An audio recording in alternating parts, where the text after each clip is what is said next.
ಮಕ್ಕಳ ಮಕ್ಕಳ ಜೊತೆಯಲ್ಲಿ ತಾವು ಇದ್ದು ಡೌಟ್ಸ್ ಏನಾದ್ರು ಇದ್ರೆ ಕ್ಲಾರಿಫಿಕೇಶನ್ ಮಾಡಿ ಮತ್ತು ಉತ್ತಮವಾದಂಥ ಸೆಷನ್ ಇದಾಗಿರುತ್ತೆ ಅಂತ ಹೇಳಿ ಹೇಳ್ತಾ ಮಲ್ಲಿಕಾರ್ಜುನ ಕುರಿ ಅವರು ಸರ್ನ ಪರಿಚಯ ಮಾಡ್ತಾ ಮುಂದೆ ಹೋಗ್ತಾರೆ.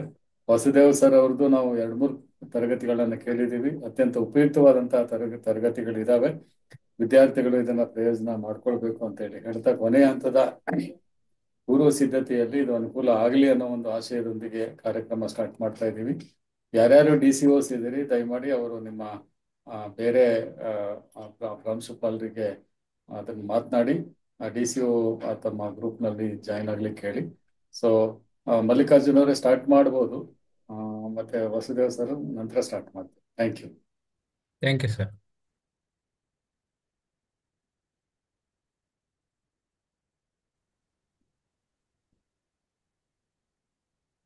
ಮಾಡಿ.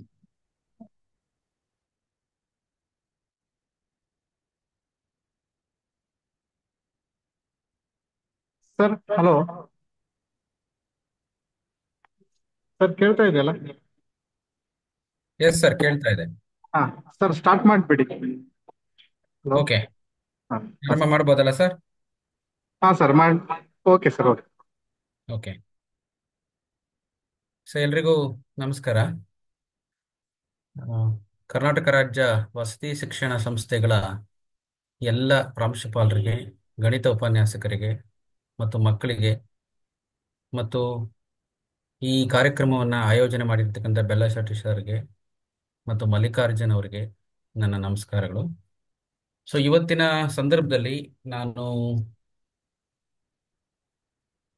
ಈ ಹಿಂದಿನ ಒಂದು ಕ್ಲಾಸ್ಗಳಲ್ಲಿ ಹೇಗೆ ಒಂದು ಕ್ವಶನ್ ಪೇಪರ್ ಮಾದರಿ ಇರುತ್ತೆ ಮತ್ತು ಯಾವ ರೀತಿಯ ಪ್ರಶ್ನೆಗಳು ಬರ್ಬೋದು ಮತ್ತು ಹೇಗೆ ತಯಾರಾಗಬೇಕು ಅನ್ನೋದ್ರ ಬಗ್ಗೆ ನಾನು ಫೋಕಸ್ ಮಾಡಿದ್ದೆ. ಈ ಹಿನ್ನೆಲೆಯಲ್ಲಿ ಒಂದಿಷ್ಟು ಮಾಹಿತಿಗಳನ್ನ ನಾನು ಆಗ ಹಂಚಿಕೊಂಡಿದ್ದೆ. ಇವತ್ತು ಅದೇ ರೀತಿನಲ್ಲಿ ಒಂದಿಷ್ಟು ನಾವು ಗ್ಲಾನ್ಸ್ ಮಾಡ್ಕೊಳ್ತಾ ಪಾರ್ಟ್ ಎ ವಿಭಾಗ ಅಂದ್ರೆ MCQ ತಯಾರು ಮಾಡ್ಕೊಳ್ಳೋದು ಹೇಗೆ, ಅದನ್ನ ಹೇಗೆ, ಯಾವ ತರದ ಪ್ರಶ್ನೆಗಳು ಬರುತ್ತೆ, ಇವೆಲ್ಲದರ ಬಗ್ಗೆ ವಿಸ್ತೃತವಾಗಿ ನಾನು ನಿಮ್ಮ ಜೊತೆಗೆ ಚರ್ಚೆ ಮಾಡ್ತಾ ಇದ್ದೀನಿ. MCQ ಏನಿದೆ, ಮಲ್ಟಿಪಲ್ ಚಾಯ್ಸ್ ಕ್ವಶನ್ಸ್, ಅಲ್ಲಿ ಒಂದು ರೀತಿಯ ವಿಭಿನ್ನ ಮಾದರಿಯಾದ ಒಂದು ಪ್ರಶ್ನೆಗಳು ಬರುತ್ತೆ. ಒಂದು 4-5 ಪ್ರಶ್ನೆಗಳು ಒಂದಿಷ್ಟು ಚಾಲೆಂಜಿಂಗ್ ಇರುತ್ತೆ. ಹಾಗಾಗಿ ಇವು ಯಾವ ರೀತಿಯ ಪ್ರಶ್ನೆಗಳಾಗಿರುತ್ತೆ, ಯಾವ ರೀತಿಯಲ್ಲಿ ನಾವು ತಯಾರಾಗಬೇಕು ಅನ್ನೋದ್ರ ಬಗ್ಗೆ ನಾನಿವತ್ತು ಹೇಳ್ತಾ ಇದ್ದೀನಿ. ಸೊ ಒಂದು ಪ್ರಶ್ನೆ ಪತ್ರಿಕೆಯನ್ನು ಎದುರಿಸಬೇಕಾದ್ರೆ, ಅಂದ್ರೆ ನಾವು ಪ್ರಶ್ನೆ ಪತ್ರಿಕೆಯನ್ನು ನಾವು ತಯಾರಾಗಬೇಕಾದ್ರೆ ಮತ್ತು ಆ ಪ್ರಶ್ನೆ ಪತ್ರಿಕೆಯನ್ನ ನಾವಿಟ್ಕೊಂಡು ಎಕ್ಸಾಮಿನೇಷನ್ ಹಾಲ್ನಲ್ಲಿ ಫೇಸ್ ಮಾಡಬೇಕಾದ್ರೆ ಯಾವ ಥರದ ನಮಗೆ ಅಂಶಗಳು ಮುಖ್ಯವಾಗುತ್ತೆ ಅನ್ನೋದ್ರ ಬಗ್ಗೆ ನೋಡೋಣ. ಈಗ ನಾನು ಪ್ರಶ್ನೆ ಪತ್ರಿಕೆ ಹಾಲ್ಗೆ, ನಾನೀಗೊಬ್ಬ ಸ್ಟೂಡೆಂಟ್ ಆಗಿ ಹೇಳ್ತಾ ಇದ್ದೀನಿ. ಈಗ ಪ್ರಶ್ನೆ ಪತ್ರಿಕೆ, ಈಗ ಎಕ್ಸಾಮಿನೇಷನ್ ಹಾಲ್ಗೆ ಹೋಗ್ತೀನಿ. ಮೊದಲಿಗೆ ನನಗೆ ಎಕ್ಸಾಮಿನೇಷನ್ ಹಾಲ್ ಆದಾಗ ಆ, ಮೊಟ್ಟ ಮೊದಲ ಬಾರಿಗೆ ನಿಮ್ಗೆಲ್ರಿಗೂ ಕೂಡ ನಾನು ಹೇಳ್ತಿರೋದು, ಪ್ರಶ್ನೆ ಪತ್ರಿಕೆಯನ್ನ ಮೊದಲಿಗೆ ಕೊಡಲಾಗುತ್ತೆ. ಪ್ರಶ್ನೆ ಪತ್ರಿಕೆಯ ಮೊದಲಿಗೆ ಕೊಟ್ಟಾಗ ಉತ್ತರ ಪತ್ರಿಕೆ ಕೊಡಲ್ಲ, ಪ್ರಶ್ನೆ ಪತ್ರಿಕೆಯನ್ನ ಅವರು ಅದನ್ನ ನಿಮಗೆ ಮುಂಚೆ ಕೊಡ್ತಾರೆ. ಕೊಟ್ಟಾಗ ಮೊದಲ 15 ನಿಮಿಷಗಳು ಅಂದ್ರೆ 3 ಗಂಟೆ ಅವಧಿ, 2 ಗಂಟೆ 45 ನಿಮಿಷ ನಿಮಗೆ ಪ್ರಶ್ನೆ ಪತ್ರಿಕೆಯನ್ನು ಉತ್ತರಿಸಲಿಕ್ಕೆ ಅವಕಾಶಗಳಿರುತ್ತೆ. ಇನ್ನು 15 ನಿಮಿಷ ಇಡೀ ಪ್ರಶ್ನೆ ಪತ್ರಿಕೆಯನ್ನು ಅವಲೋಕನ ಮಾಡೋದಾಗಿರುತ್ತೆ. ಒಂದು ರೀತಿ ಗ್ಲಾನ್ಸ್ ಮಾಡಬೇಕಾಗುತ್ತೆ. ಆ ಸಂದರ್ಭದಲ್ಲಿ ಗ್ಲಾನ್ಸ್ ಮಾಡ್ಕೊಳ್ತಾ ನಾವು 15 ನಿಮಿಷದಲ್ಲಿ ಏನ್ ಮಾಡಬಹುದು ಅಂತಂದ್ರೆ, ಪಾರ್ಟ್ ಎ ವಿಭಾಗವನ್ನ ಮೊದಲ 2 ಪೇಜ್ಗಳಲ್ಲಿ ಬರಿಬೇಕಾಗತ್ತೆ. ಅದನ್ನ ಗ್ಲಾನ್ಸ್ ಮಾಡೋದ್ರ ಬದಲು, ಯಾಕಂದ್ರೆ ಒಂದಿಷ್ಟು ಮಾದರಿ MCQಗಳನ್ನ ನೋಡಿದಾಗ ಎಲ್ಲೋ ಒಂದಿಷ್ಟು ಡಿಫಿಕಲ್ಟಿ ಅಂತ ಅನಿಸಿದ್ರೆ ಒಂಥರ ಸೆಟ್ ಬ್ಯಾಕ್ ಆಗ್ಬೋದು. ಹಾಗಾಗಿ ಆ ದೃಷ್ಟಿಯಲ್ಲಿ ನಾನು ಹೇಳ್ತಿರೋದು, ಪಾರ್ಟ್ ಡಿ ಮತ್ತು ಇಮಿಡಿಯೇಟ್ ಕ್ವಶನ್ ಪೇಪರ್ ತಗೊಂಡಾಗ ಪಾರ್ಟ್ ಡಿ ಅಂಡ್ ಭಾಗದಲ್ಲಿ ನಾವು ಯಾವ ಪ್ರಶ್ನೆಗಳನ್ನ ಬರಿಬಹುದು ಅಂತ ಮಾನಸಿಕವಾಗಿ ಲೆಕ್ಕಾಚಾರ ಹಾಕಬೇಕು. ಪಾರ್ಟ್ ಡಿ ಮತ್ತು ಭಾಗದಲ್ಲಿ, ಅದಾದ್ಮೇಲೆ ಪಾರ್ಟ್ ಸಿ, ಅದಾದ್ಮೇಲೆ ಪಾರ್ಟ್ ಬಿ. ಸೊ ಇದು ನಾವು ಒಂದು ಸೆಲೆಕ್ಷನ್ ಆಫ್ ಕ್ವಶನ್ಸ್ ಗಳನ್ನ ನಾವು ನಮ್ಮ ಮನಸ್ಸಿನಲ್ಲಿ ಮೂಡಿಸ್ಕೊಂಡು ಅದನ್ನು ನೋಟ್ ಡೌನ್ ಮಾಡಿಕೊಂಡು ನಾವು ಉತ್ತರವನ್ನು ಬರಿಬೇಕಾಗತ್ತೆ. ಉತ್ತರಿಸಬೇಕಾದ್ರೆ ನಮಗೆ ಆನ್ಸರ್ ಪೇಪರ್ನ ಎದುರುಗಡೆ ಇದ್ದಾಗ ನಾವು ಹೇಗೆ ಮಾಡಬೇಕು ಅಂತಂದ್ರೆ, ಆನ್ಸರ್ ಪೇಪರ್ನ ಫಸ್ಟ್ ಮೊದಲ 2 ಪುಟಗಳಲ್ಲಿ MCQ ಆನ್ಸರ್ ಬೇಕು. ಅದು ಮುಖ್ಯ. ಮೊದಲ 2 ಪುಟಗಳಲ್ಲಿ MCQ ಆನ್ಸರ್ ಮಾಡಿ ನೆಕ್ಸ್ಟ್ ಇಮಿಡಿಯೇಟ್ಲಿ ನಾವು ಈಗ ಡಿಸ್ಕ್ರಿಪ್ಟಿವ್ ಕ್ವಶನ್ಸ್ಗಳನ್ನು ಆನ್ಸರ್ ಮಾಡ್ಬೋದು. ಮೊದಲ 2 ಪುಟಗಳಲ್ಲಿ ಆನ್ಸರ್ ಮಾಡಬೇಕಾದ್ರೆ ಎಲ್ರಿಗೂ ನಾನು ಒಂದು ಸೇಫೆಸ್ಟ್ ಮೆಥಡ್ ಏನು ಅಂತಂತಂದ್ರೆ, ಈಗ ಕ್ವಶನ್ ನಂಬರ್ 1 ಅನ್ನ MCQ ಬರೀತಿದ್ದೀರಿ, 1 ಅಥವಾ 2, 3 ಹೀಗೆ ಬರೀತಾ ಇದ್ದೀರಿ, ಎಲ್ಲದನ್ನು ಬರ್ಕೊಳ್ಳಿ. ನಿಮಗೆ ಗೊತ್ತಾಗಿಲ್ಲ ಅಂತಂದ್ರೆ ಕೊನೆಗೆ ಪೆಂಡಿಂಗ್ ಇಟ್ಕೊಳ್ಳಿ, ಆ 2 ಪೇಜ್ಗಳನ್ನ ಹಾಗೆ ಇಟ್ಕೊಳ್ಳಿ. ಮೊದಲ ಪ್ರಶ್ನೆಗಳನ್ನು ಉತ್ತರಿಸಬೇಕಾದ್ರೆ ಕ್ವಶನ್ ನಂಬರ್ 1 ಅದಕ್ಕೆ ಆಪ್ಷನ್ ಏನಿದೆ? ಎ ಆಪ್ಷನ್ ಎ ಬರೀತೀರಿ. ಜೊತೆಗೆ ಆ ಆಪ್ಷನ್ ಎಗೆ 5 ಅನ್ನುವಂತ ಉತ್ತರ ಇದ್ರೆ 5 ಅನ್ನೋದನ್ನು ಬರೀತೀರಿ. ಅಂದ್ರೆ ನೀವು ಆಪ್ಷನ್ ಕೂಡ ಬರಿಬೇಕು ಎ ಅಂತ, ಮತ್ತೆ ಅದಕ್ಕೆ ಸಂಬಂಧಿಸಿದ ಉತ್ತರವನ್ನು ಬರೆದ್ರೆ ತುಂಬಾ ಒಳ್ಳೇದು. ಸೊ ಅಂದ್ರೆ ಎಲ್ಲಾದ್ರೂ ಒಂದ್ ಕಡೆ ನಾವು ಆಪ್ಷನ್ ಬಿಟ್ಟಾಗ ಒಂದು ಒಳ್ಳೆ ಉತ್ತರವು ಸಹ ಇದ್ರೆ ಅದು ಕೂಡ will be counted for the marks. So ಹಾಗಾಗಿ 2 ಕೂಡ ಬರಿಬೇಕು, ಒಂದು ಆಪ್ಷನ್, ಇನ್ನೊಂದು ಅದಕ್ಕೆ ಸಂಬಂಧಿಸಿದ ಉತ್ತರವನ್ನು. ಇದು ಮುಖ್ಯವಾಗಿ ಗಮನದಲ್ಲಿಟ್ಕೊಳ್ಳಿ. ತದನಂತರದಲ್ಲಿ ನಾವು MCQ ನೋಡ್ಕೊಂಡ ಮೇಲೆ ನಾವು ಬೆಟರ್ ಅಂತಂದ್ರೆ, ನನ್ನ ವೈಯಕ್ತಿಕ ಸಲಹೆ ಇದು, ಪಾರ್ಟ್ ಡಿ ಮತ್ತು ಇ ಭಾಗವನ್ನು ನೋಡ್ಕೊಳ್ಳೋದು ಬೆಟರ್. ಅಂದ್ರೆ ಅದನ್ನು ಮುಂಚಿತವಾಗಿ ಬರೆಯೋದು ಬೆಟರ್ ಅಂತ ನನ್ನ ಸಲಹೆ. ಯಾಕೆಂತಂದ್ರೆ ಪಾರ್ಟ್ ಡಿ ಮತ್ತು ಇ ಭಾಗ ಏನಿದೆ ಅದು ಒಂದು ಹೆಚ್ಚು ಅಂಕಗಳಿರುವಂತ ಪ್ರಶ್ನೆಗಳು. ಆಮೇಲೆ ಅದು ಬಿಗಿನಿಂಗ್ ನಲ್ಲಿ ನಿಮಗೆ ಒಂದು ಸ್ಟೆಪ್ಸ್ಗಳಿಗೆ ಅಂಕಗಳು ಬರುತ್ತೆ. ಹಾಗಾಗಿ ಪಾರ್ಟ್ ಡಿ ಮತ್ತು ಇ ಭಾಗವನ್ನ ಮುಂಚಿತವಾಗಿ ಉತ್ತರಿಸಿ ಪಾರ್ಟ್ ಸಿ ನಂತರ ತಗೊಂಡು ಆಮೇಲೆ ಪಾರ್ಟ್ ಬಿ ಅನ್ನ ಕೊನೆಗೆ ಬರೆಯುವುದು ಸೂಕ್ತ ಅಂತ ನನ್ನ ಸಲಹೆ. ಪಾರ್ಟ್ ಬಿ ನಲ್ಲಿ ಎಲ್ಲಾ ಪ್ರಶ್ನೆಗಳನ್ನು ಉತ್ತರಿಸಿ, ಪಾರ್ಟ್ ಸಿ ನಲ್ಲಿ ಒಂದು 2 ಕ್ವಶನ್ ಎಕ್ಸ್ಟ್ರಾ ಉತ್ತರಿಸಿ. ಅಂದ್ರೆ ನಾನು ಹೇಳ್ತಿರೋದು ಕೊನೆಗೆ ಎಲ್ಲ ಆದ್ಮೇಲೆ. ಈಗೇನು ಪಾರ್ಟ್ ಡಿ ನಲ್ಲಿ 4 ಪ್ರಶ್ನೆಗಳನ್ನು ಉತ್ತರಿಸಬೇಕು, 4 ಪ್ರಶ್ನೆಗಳು ಉತ್ತರಿಸಿ. ಪಾರ್ಟ್ ಸಿ ನಲ್ಲಿ 6 ಪ್ರಶ್ನೆಗಳನ್ನು ಉತ್ತರಿಸಬೇಕು, 6 ಪ್ರಶ್ನೆಗಳನ್ನು ಉತ್ತರಿಸಿ. ಮತ್ತು ಪಾರ್ಟ್ ಬಿ ನಲ್ಲಿ 6 ಪ್ರಶ್ನೆಗಳನ್ನು ಉತ್ತರಿಸಬೇಕು, ಅದನ್ನು ಉತ್ತರಿಸಿ. ಆದ್ಮೇಲೆ ನೀವು ಸಮಯ ಸಿಕ್ಕರೆ ಎಕ್ಸ್ಟ್ರಾ ಕ್ವಶನ್ಸ್ಗಳನ್ನ ಉತ್ತರಿಸಿ, ನಿಮಗೆ ಗೊತ್ತಿರುವಂತದ್ದನ್ನ. ಅಂದ್ರೆ ಪಾರ್ಟ್ ಸಿ ನಲ್ಲಿ ಒಂದು 2, ಪಾರ್ಟ್ ಡಿ ಮತ್ತು ಇ ವಿಭಾಗದಲ್ಲಿ ಪಾರ್ಟ್ ಡಿ ನಲ್ಲಿ ಇ ಬೇಡ, ಪಾರ್ಟ್ ಡಿ ನಲ್ಲಿ 1 ಎಕ್ಸ್ಟ್ರಾ ಕ್ವಶನ್, ಸಾಧ್ಯವಾದ್ರೆ 2 ಎಕ್ಸ್ಟ್ರಾ ಕ್ವಶನ್. ಪಾರ್ಟ್ ಬಿ ನಲ್ಲಿ ಎಲ್ಲಾ ಉತ್ತರಗಳನ್ನು, ಎಲ್ಲಾ ಕ್ವಶನ್ಗಳಿಗೆ ಉತ್ತರಿಸಿ. ಪಾರ್ಟ್ ಎನ ಏನಾದರೂ ಪೆಂಡಿಂಗ್ ಇಟ್ಕೊಂಡ್ರೆ ಆಮೇಲೆ ಅದನ್ನ ಗ್ಲಾನ್ಸ್ ಮಾಡಿ ಮತ್ತು ಉತ್ತರಿಸಲಿಕ್ಕೆ ಪ್ರಯತ್ನ ಮಾಡಿ. ಇದು ನನಗೆ ನಾನು ಹೇಳ್ತಿರುವಂತ ಒಂದು ಸಲಹೆ. ಹೀಗೆ ಮಾಡೋದ್ರಿಂದ ಏನಾಗುತ್ತೆ, ನಾವು ಬಿಗಿನಿಂಗ್ ಟೈಮ್ನಲ್ಲಿ 5 ಅಂಕದ ಪ್ರಶ್ನೆಗಳನ್ನು ಉತ್ತರಿಸ್ಕೊಂಡ್ರೆ ಅದು ನಮಗೆ ಕೊನೆಯ ಹಂತ ಬಂದಾಗ ಗಡಿಬಿಡಿ ಇರೋಲ್ಲ ಮತ್ತು ಪೇಷನ್ಸ್ ಇರುತ್ತೆ ಮತ್ತು ಹೆಚ್ಚಿನ ಅಂಕಗಳು ನಾವು ಗಮನ ಕೊಡಬಹುದು ಅನ್ನೋದು ನನ್ನ ಸಲಹೆ. ಹಾಗಾಗಿ ಇವತ್ತು ಆ ಸಂದರ್ಭಗಳಲ್ಲಿ ಹೇಳ್ಬೇಕಂತಂದ್ರೆ, ಈಗ ನೋಡಿ, ನಾನೀಗ ಈಗ ಶೇರ್ ಮಾಡ್ತಾ ಇದ್ದೀನಿ ಇಲ್ಲಿ.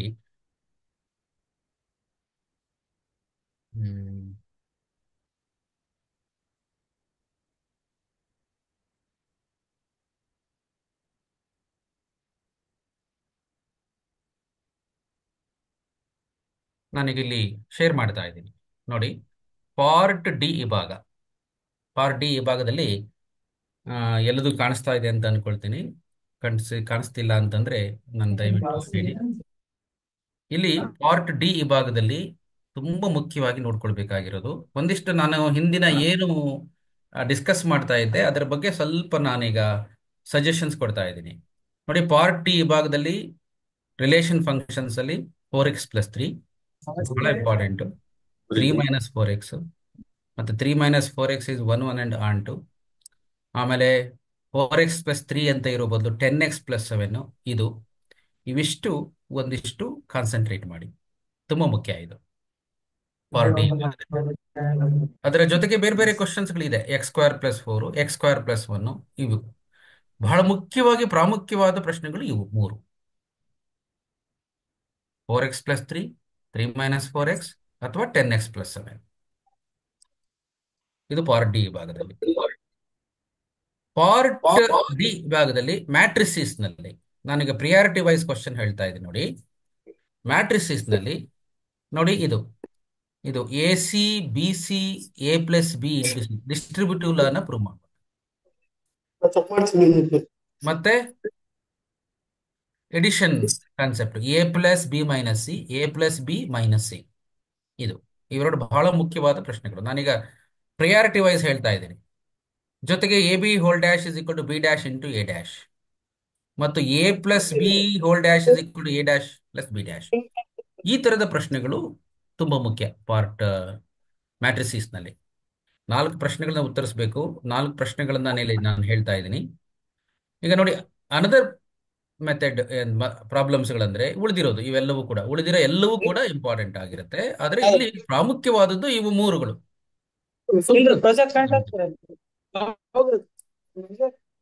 ಡಿಟರ್ಮಿನೆಂಟ್ ಓಕೆ ಬರೀಬಹುದು, solve by matrix method, cofactor matrix ಸರಿಯಾಗಿ ಬರೀಬೇಕು. ನಾನು ಇದ್ರ ಬಗ್ಗೆ ಹೆಚ್ಚು ಗಮನ ಕೊಡಲ್ಲ, ಯಾಕಂದ್ರೆ ಇಂಥದೇ ಪ್ರಾಬ್ಲಮ್ ಬರುತ್ತೆ ಅಂತ ನಾವಲ್ಲಿ ಹೇಳಲಿಕ್ಕಾಗಲ್ಲ. It may be any question. Continuity ಡಿಫರೆನ್ಷಿಯಬಿಲಿಟಿನಲ್ಲಿ ಸ್ವಲ್ಪ ಬದಲಾವಣೆಗಳಾಗಬಹುದು. ಪ್ಯಾರಾಮೆಟ್ರಿಕ್ ಫಂಕ್ಷನ್ ಕೊಟ್ಟು ಏನು d²/dx² ಕಂಡಿರಿ ಅಂತ ಕೇಳ್ಬೋದು.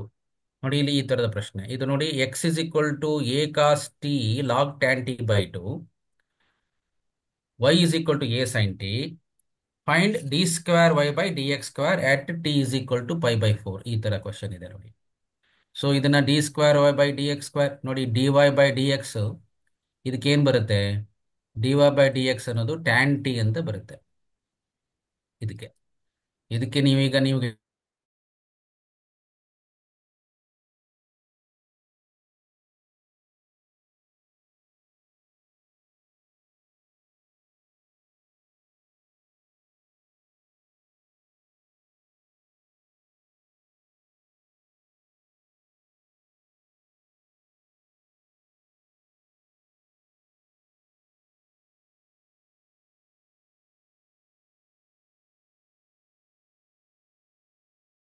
ಸೊ ಸೀಕ್ವೆನ್ಸ್ ಈ dx/dt ಎಲ್ಲಿ ಸಿಗುತ್ತೆ ನಮಗೆ? ಇದು this is we are getting here. ಈ ಡಿಫರೆನ್ಶಿಯೇಟ್ ಇದನ್ನು ಮಾಡೋದ್ರಿಂದ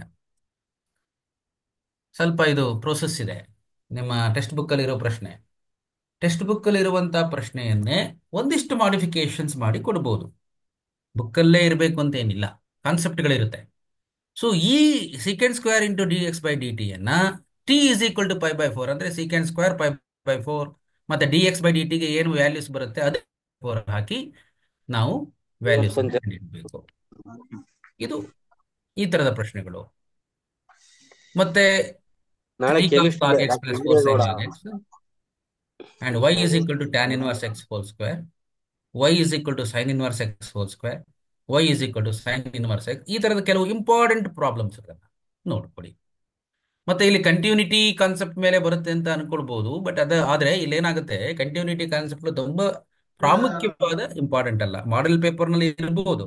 ಮಾಡೆಲ್ ಪೇಪರ್ ನಲ್ಲಿ ಯಾಕೆ ಮಾಡೆಲ್ ಪೇಪರ್ ನಲ್ಲಿ ಇವೆಲ್ಲ ಬಂದಿದೆ ಅಂತಂದ್ರೆ ಎಲ್ಲದನ್ನು ನಾವು ಓದ್ಕೊಳ್ಬೇಕು, ಒಂದನ್ನು ಬಿಡಬಾರದು ಅಂತ.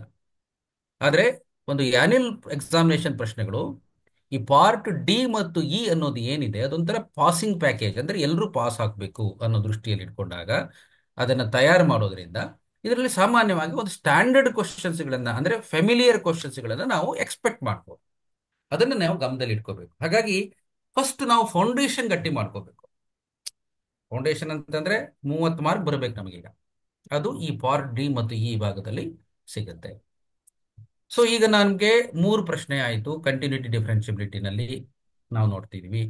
ಅದಾದ ನಂತರ ಸೆಲೆಕ್ಷನ್ ನೋಡಿ, ನಾನು ಈಗ ಇಂಟೆಗ್ರಲ್ಸ್ ಮಾಡ್ಬೋದು, ಕೊನೆಗೆ ಹೋಗೋದು ಈಗ ಇದು ಯಾವುದು, ಅಪ್ಲಿಕೇಶನ್ ಆಫ್ ಇಂಟೆಗ್ರಲ್ಸ್. 4ನೇ ಪ್ರಶ್ನೆ ಅದು. ಅಪ್ಲಿಕೇಶನ್ ಆಫ್ ಇಂಟೆಗ್ರಲ್ಸ್ ಅಲ್ಲಿ ಬಹಳ ಮುಖ್ಯವಾದದ್ದು ಇದು. Find the area of the ellipse x² + a² + y² by integration method. ಅದಾದ್ಮೇಲೆ area of the ellipse x² + 16 + y² / 9 by integration method. ಇದು ಮುಖ್ಯ. ಒಂದ್ಸಾರಿ ನಾವು ಈಗ ನಾವು ಪೂರ್ವ ತಯಾರಿ ಮಾಡ್ಕೋಬೇಕಾದ್ರೆ, ಒಂದು ಪ್ರಶ್ನೆಗೆ ಎಕ್ಸಾಮಿನೇಷನ್ಗೆ ಪೂರ್ವ ತಯಾರಿ ಮಾಡ್ಕೋಬೇಕಾದ್ರೆ ನಾವು ಈಗ ಒಂದು ಸೆಲೆಕ್ಟಿವ್ ಆಗಿ, ಯಾಕಂದ್ರೆ ಎಲ್ಲ ಓದ್ಲಿಕ್ಕೆ ಸಮಯ ಇಲ್ಲ ಈಗ, ಒಂದು ಸೆಲೆಕ್ಟಿವ್ ಆಗಿ ಪ್ರಶ್ನೆಗಳನ್ನ ಅಧ್ಯಯನ ಮಾಡಿ ಅದಕ್ಕೆ ಉತ್ತರಿಸೋ ಪ್ರಯತ್ನವನ್ನು ಮಾಡಬೇಕು. ಅದಾದ ಮೇಲೆ ನೆಕ್ಸ್ಟ್ ನೋಡಿ, area of the circle by integration method. ಇಷ್ಟು ಇಂಪಾರ್ಟೆಂಟ್. ಅಲ್ಲಿಗೆ 4 ಪ್ರಶ್ನೆಗಳು ಈಗ ನಮಗೆ ಕಣ್ಣು ಬಂದಿದೆ, ತಯಾರು ಮಾಡ್ಕೊಳ್ಬಹುದು. ಅದರಲ್ಲೂ ಈ ಅಪ್ಲಿಕೇಶನ್ ಆಫ್ ಇಂಟಿಗ್ರಲ್ಸ್ ತುಂಬಾ ಈಸಿ. ಸೊ ಇದನ್ನ ಇಂಟಿಗ್ರೇಷನ್ ಐಡಿಯಾ ಇಲ್ದೇನೆ, ಡಿಫರೆನ್ಸಿಯೇಷನ್ ಐಡಿಯಾ ಇಲ್ದೇನೆ ನಾವು ಪ್ರಯತ್ನಿಸಬಹುದು. ಸರ್ ಯಾವಾಗ ಒಂದಿಷ್ಟು ತಯಾರು ಮಾಡ್ಕೊಂಡ್ರೆ. ಅಂದ್ರೆ ಚೆನ್ನಾಗಿ ಓಡೋದಲ್ಲ ಎಷ್ಟಕ್ಕೆ ಇಲ್ಲಿಗೆ ದಯವಿಟ್ಟು ಮ್ಯೂಟ್ ಮಾಡ್ಕೊಳ್ಳಿ ಎಲ್ರು. ಸೊ ಇದು ಈಗ ಏನಾಗುತ್ತೆ, ಈ ಈ ಪ್ರಶ್ನೆಯನ್ನು ಉತ್ತರಿಸಬೇಕಾದ್ರೆ ಈಗ ನೋಡಿ, ಈಗ ಇಂಟಗ್ರೇಷನ್ ಬೈ ಎಲಿಪ್ಸ್ ಅಂತ ಇದೆ ಅಂತ ಇಟ್ಕೊಳ್ಳೋಣ. ಈಗ ನೋಡಿ, ಈಗ ಎಲಿಪ್ಸ್ ಅಂತ ಇದೆ ಅಂತಂದ್ರೆ ಈಗ ಎಲಿಪ್ಸ್ ಅನ್ನ ಇಂಟಗ್ರೇಟ್ ಮಾಡಬೇಕು ಅಂಡರ್ ಇಂಟಗ್ರೇಷನ್ ಮೆಥಡ್. ಸೊ ಈ ಏರಿಯಾನ ಫಸ್ಟ್ ನಾವು ತಗೋಬೇಕು, ಫಸ್ಟ್ ಕ್ವಾಡ್ರಂಟ್ ಅಲ್ಲಿರೋ ಏರಿಯಾನ. So area of the ellipse is ಹೇಗೆ ತಗೋಬೇಕು? ಫಿಗರ್ ಮುಖ್ಯ ಇಲ್ಲಿ, ತುಂಬಾ ಇಂಪಾರ್ಟೆಂಟ್. ಫಿಗರ್ ಅನ್ನ ಬರೀಲಿಲ್ಲ ಅಂದ್ರೆ ಮಾರ್ಕ್ಸ್ ಕಳ್ಕೊಳ್ತೀರಿ. ಎಲ್ಲೆಲ್ಲಿ ಫಿಗರ್ ಅಗತ್ಯ ಇದೆಯೋ ಅಲ್ಲಲ್ಲಿ ಫಿಗರ್ ಬರಿಬೇಕು. So area of the ellipse by integration method 4 times of, ಯಾಕಂದ್ರೆ 4 ಭಾಗಗಳಿದೆ, 4 times of b by a root of a square minus x square. Okay, integral from 0 to a. ಇದು ಸೊ ಇದನ್ನ integrate ಮಾಡಿದ್ರೆ ನಿಮಗೆ ಪೈ ಎ ಬಿ ಬರುತ್ತೆ. ಹೇಗೆ ಅನ್ನೋದು ನಿಮಗೆ ಗೊತ್ತಿದೆ. A square minus x square ಅನ್ನೋದು ಸ್ಟ್ಯಾಂಡರ್ಡ್ ಇಂಟಗ್ರಲ್. ಸೊ ಇದೇ ರೀತಿಯಲ್ಲಿ x square by 16 plus y square by 9 equals 1 ಇದನ್ನು ಸಪರೇಟ್ ಆಗಿ ತಗೊಳ್ಬೇಕು. ಒಂದು ವೇಳೆ ನೀವು ಈ ಈ ಕ್ವಶನ್ಗೆ ಅಂದ್ರೆ ಏರಿಯಾ ಆಫ್ ದ ಎಲಿಪ್ಸ್ ನ ನೀವು ತಯಾರಾಗಿದ್ರೆ ಇದಕ್ಕೆ ತಯಾರು ಮಾಡಬಹುದು. ಹೇಗೆ? ಇಲ್ಲಿ ಎ ಅಂತ ಇದೆಯಪ್ಪ, ಇಲ್ಲಿ ಎ ಅಂತ ಇರೋದು, ಇಲ್ಲಿ ಬಿ ಬೈ ಎ ಅಂತ ಇದೆ. ಅದನ್ನ ಬಿ, ಇದೇ ಪ್ರಶ್ನೆಗೆ ಬಿ ಮತ್ತು ಎನ ಚೇಂಜ್ ಮಾಡಿ, ಆಗ ಇಲ್ಲಿ ಏನಾಗುತ್ತೆ ನೋಡಿ, a square is equal to 16, so a is equal to 4 ಆಗುತ್ತೆ. So a is equal to 4 ಇಲ್ಲಿ ಹಾಕಿ ಚೇಂಜ್ ಮಾಡ್ಕೊಳ್ಳಿ ಕೊನೆಗೆ ಬೇಕಾದ್ರೆ. ಸೊ ಈಗ b square is equal to 9 ಆಯ್ತು. So b is equal to 3 ಇದೆ. So b is equal to 3 ಇಲ್ಲಿ ಚೇಂಜ್ ಮಾಡ್ಕೊಳ್ಳಿ. ಇಲ್ಲಿ ಬಿ ಬೈ ಎ ಅಂತ ಇರೋ ಬದಲು 3/4 ಅಂತ ಬರೀರಿ. ಆಮೇಲೆ ಇಂಟಗ್ರೇಟ್ ಮಾಡಿ. ಸೊ ಪೈ ಎ ಬಿ ಅಂತ ಬರುತ್ತೆ. ಪೈ ಎ ಬಿ ಇದಕ್ಕೆ ಸ್ಟ್ಯಾಂಡರ್ಡ್ ಆನ್ಸರ್. ಹಾಗಾದ್ರೆ ಏನ್ ಬರ್ಬೇಕು ಇದಕ್ಕೆ? ಸೊ ಪೈ, ಈಗ ನೋಡಿ 4 3 ಅಂದ್ರೆ 12 ಪೈ ಬರಬೇಕು. ಈಗ ಯಾವುದಕ್ಕೆ? ಈ ಪ್ರಾಬ್ಲಮ್, ಈ ಪ್ರಾಬ್ಲಮ್. ಸೊ ಕ್ವೈಟ್ ಈಸಿ, ತಯಾರು ಮಾಡ್ಕೊಳ್ಳಿ. 4 ಪ್ರಶ್ನೆಗಳನ್ನ ಬಹಳ ಚೆನ್ನಾಗಿ ಉತ್ತರಿಸಬಹುದು. 20 ಮಾರ್ಕ್ಸ್ ನಮ್ಮ ಮುಂದಿದೆ. ಅಷ್ಟು ಅಕ್ಯುರೇಟ್ ಆಗಿರ್ಬೇಕು. ನಾನಿಲ್ಲ ಇಲ್ಲಿ ಡಿಟರ್ಮಿನೆಂಟ್ ಅನ್ನು ಹೇಳ್ತಿಲ್ಲ. ಡಿಟರ್ಮಿನೆಂಟ್ ನೀವು ಬೇಕಾದ್ರೆ ಸಮಯ ಇದ್ದಾಗ ಬೇಕಾದ್ರೆ ಎಕ್ಸ್ಟ್ರಾ ಕ್ವಶನ್ ಆಗಿ ಇಟ್ಕೊಳ್ಳಿ. ಅದನ್ನ ಸೆಲೆಕ್ಷನ್ ಇದೆ ನಮಗೆ. ಆಮೇಲೆ continuity, differentiability, second order derivative ಸಾಮಾನ್ಯವಾಗಿ ಬರುತ್ತೆ. ಅದರಲ್ಲಿ ನೀವು ಒಂದು ಫ್ಯಾಮಿಲಿಯರ್ ಕ್ವಶನ್ಸ್ಗಳನ್ನ ಆಯ್ಕೆ ಮಾಡ್ಕೊಳ್ಳಿ. ಒಂದು ಎಕ್ಸ್ಟ್ರಾ ಕ್ವಶನ್ ಆಗಿ ಬೇಕಾದ್ರೆ ಡಿಟರ್ಮಿನೆಂಟ್ಸ್ ಮಾಡಬಹುದು. ಅಥವಾ ನೀವು ಡಿಟರ್ಮಿನೆಂಟ್ ಕಂಫರ್ಟಬಲ್ ಇದ್ದೀರಿ ಅಂತಂದ್ರೆ so that you can do, ತಯಾರು ಮಾಡ್ಕೊಳ್ಬಹುದು. ಅಥವಾ ಈಗ ನೋಡಿ ಇಂಟಗ್ರಲ್ಸ್, ಈಗ ನೋಡಿ find the integral of 1 by root of a square minus x square. ಇಲ್ಲಿ ಇಂಟಗ್ರೇಷನ್ ಬೈ ಪಾರ್ಷಿಯಲ್ ಫ್ರಾಕ್ಷನ್ ಬರುತ್ತೆ ಅಂತ ಹೇಳಕ್ಕಾಗಲ್ಲ. ಈಗ ಸಾಮಾನ್ಯವಾಗಿ ಅಲ್ಲಿ ಎಲ್ಲ ಕಾನ್ಸೆಪ್ಟ್ ನಾವು ಡಿವೈಡ್ ಆಗೋದ್ರಿಂದ ನಾರ್ಮಲಿ ಈ ವರ್ಷಕ್ಕೆ ನಾವು ಈ ಪ್ರಶ್ನೆಗಳನ್ನ ಎಕ್ಸ್ಪೆಕ್ಟ್ ಮಾಡಬಹುದು. Don't be panic, the question paper will be difficult. Definitely it will be easy, especially in part D ಮತ್ತು ಈ ಭಾಗ ತುಂಬಾ ಸುಲಭವಾಗಿ ಇರುತ್ತೆ, ಯಾಕೆಂದ್ರೆ ಇದು ಪಾಸಿಂಗ್ ಪ್ಯಾಕೇಜ್. ಸೊ ಇಲ್ಲಿ integral of 1 by root of 7 minus x square. ಈಗ ನೋಡಿ ಪುಸ್ತಕದಲ್ಲಿ ಈ ಪ್ರಶ್ನೆ ಇಲ್ಲ, ಆದ್ರೆ ಇದು related problem based on this. ಅಂದ್ರೆ ಈ ತರ ಕೊಡ್ತಾರೆ ಅಂತ ಅನ್ಕೊಳ್ಳೋದು ಬೇಡ. ಈಗ ನೋಡಿ 1 by root of x square plus 6x minus 7 ಹೀಗೇನು ಕೊಡದೇ ಇರ್ಬೋದು. ದೇ ಮೇ ಆಸ್ ಡೈರೆಕ್ಟ್ಲಿ ಇದನ್ನ ತಯಾರು ಮಾಡ್ಕೊಳ್ಳಿ ಅಂತ. ಈ ತರದ್ದು ಅಂದ್ರೆ ಈ integral of 1 by root of a square minus x square ಹೇಗೆ ಅಪ್ಲೈ ಮಾಡಬೇಕು ಅನ್ನೋದು ಗೊತ್ತಿರಬೇಕು. ಈಗ ನೋಡಿ ಇದು, ಈಗ ಈ ಪ್ರಶ್ನೆ, ಈಗ ನೋಡಿ, ಈಗ ನಾನು ಹಿಂದಿನ ಇದರಲ್ಲಿ ಎಲ್ಲ ಡಿಸ್ಕಸ್ ಮಾಡಿದ್ದೆ, ಬಟ್ ಆದ್ರೆ ಇಲ್ಲಿ ಸ್ವಲ್ಪ ವಿಸ್ತೃತವಾಗಿ ಚರ್ಚೆ ಮಾಡ್ತಾ ಇದ್ದೀನಿ. ಈಗ ನೋಡಿ 1 by a square plus x square, 1 by integral of 1 by a square plus x square ಏನಾಗುತ್ತೆ? X square that is 1 by a into tan inverse of x by a ಇದೆ ಅಂತ ಇಟ್ಕೊಳ್ಳೋಣ. ಬಟ್ ಈಗ ನೋಡಿ ಇದಕ್ಕೆ ರಿಲೇಟೆಡ್ ಪ್ರಾಬ್ಲಮ್ ಇದು. But ಹೀಗೆ ಕೇಳ್ತಾರೆ ಅಂತ ನಾವು ಅನ್ಕೊಳ್ಳೋದಲ್ಲ. ಇಟ್ ಮೇ ಚೇಂಜ್, ಬುಕ್ಕಲ್ಲಿ ಇಲ್ಲದೆ ಇರ್ಬೋದು. ಸೊ ದೇ ಮೇ ಆಸ್ಕ್, ಹೇಗೆ ಕೇಳ್ಬೋದು? Integral of 1 bye okay A square ಅಂದ್ರೆ 9 ಪ್ಲಸ್ 3x ಸ್ಕ್ವೇರ್ ಅಂತ ಕೇಳ್ಬೋದು. ಏನ್ ಮಾಡ್ಕೋಬೇಕು? ಇದಕ್ಕೆ ರಿಲೇಟ್ ಮಾಡ್ಕೋಬೇಕು. ಈಗ ಈ ತರನೇ ರಿಲೇಟ್ ಮಾಡ್ಕೋಬೇಕು. ಹೇಗೆ ಬರಿಬೋದು ಇದನ್ನ? ಇಂಟೆಗ್ರಲ್ ಆಫ್ 1 ಬೈ 9 ಅಂದ್ರೆ ಏನು? 3 ಸ್ಕ್ವೇರ್. 3x ಅನ್ನೋದು 3ಗೆ ಸ್ಕ್ವೇರ್ ಇಲ್ಲ, ಏನ್ ಮಾಡ್ಕೋಬೇಕು ಅದನ್ನ? √3x ಅಂತ ಬರ್ಕೋಬೇಕು. √3x ಹೋಲ್ ಸ್ಕ್ವೇರ್ ಅಂದ್ರೆ ಏನಾಗುತ್ತೆ? That will become 3x². ನೋಡಿ, ಈಗ ಯಾವ ಫಾರ್ಮೆಟ್ ಅಲ್ಲಿ ಬಂದಿದೆ? a is 3, ಆಮೇಲೆ ಎಕ್ಸ್ ಜಾಗದಲ್ಲಿ ಏನ್ ಬಂದಿದೆ? √3x ಬಂದಿದೆ. ಸೊ ಈಗ ನಾವೇನ್ ಮಾಡ್ಬೇಕೀಗ? ಇದನ್ನ ಅಪ್ಲೈ ಮಾಡ್ಬೇಕೀಗ. 1/a, 1/a ಅಂದ್ರೆ ಎಷ್ಟಾಗತ್ತೆ? 1/3. ನೆಕ್ಸ್ಟ್ ಏನಾಯ್ತು? ಟ್ಯಾನ್ ಇನ್ವರ್ಸ್ ಆಫ್ ಎಕ್ಸ್ ಜಾಗದಲ್ಲಿ ಏನ್ ಬಂದಿದೆ ಈಗ? ಇಲ್ಲಿ √3x ಬಂದಿದೆ. √3x divided by 3. ಸೊ ಇಲ್ಲಿ ಏನಾಯ್ತು? ಎಕ್ಸಿನ ಕೊಎಫಿಷಿಯಂಟ್ √3 ಬಂದಿದೆ. ಯಾವತ್ತು ಒಂದು ಇಂಟಿಗ್ರೇಷನ್ ಅಲ್ಲಿ ಈ ಯಾವುದೇ ಎಕ್ಸಿನ ಬದಲು ಒಂದು ಲೀನಿಯರ್ ಫಾರ್ಮ್ ಬಂದರೆ ನೋಡಿ, √3x ಅನ್ನೋದು ಒಂದು ಲೀನಿಯರ್ ಎಕ್ಸ್ಪ್ರೆಷನ್. ಆ ಲೀನಿಯರ್ ಎಕ್ಸ್ಪ್ರೆಷನ್ ನ ಕೋಎಫಿಷಿಯಂಟ್ ಆಫ್ ಎಕ್ಸ್ ಏನಾಗಿರುತ್ತೆ ಅದನ್ನ ಇಂಟಿಗ್ರೇಷನ್ ಅಲ್ಲಿ ಡಿವೈಡ್ ಮಾಡಬೇಕು. ಸೊ ಎಕ್ಸಿನ ಕೋಎಫಿಷಿಯಂಟ್ ಏನು? √3. So that is to be divided 1/√3 ಅಂತ. That should B.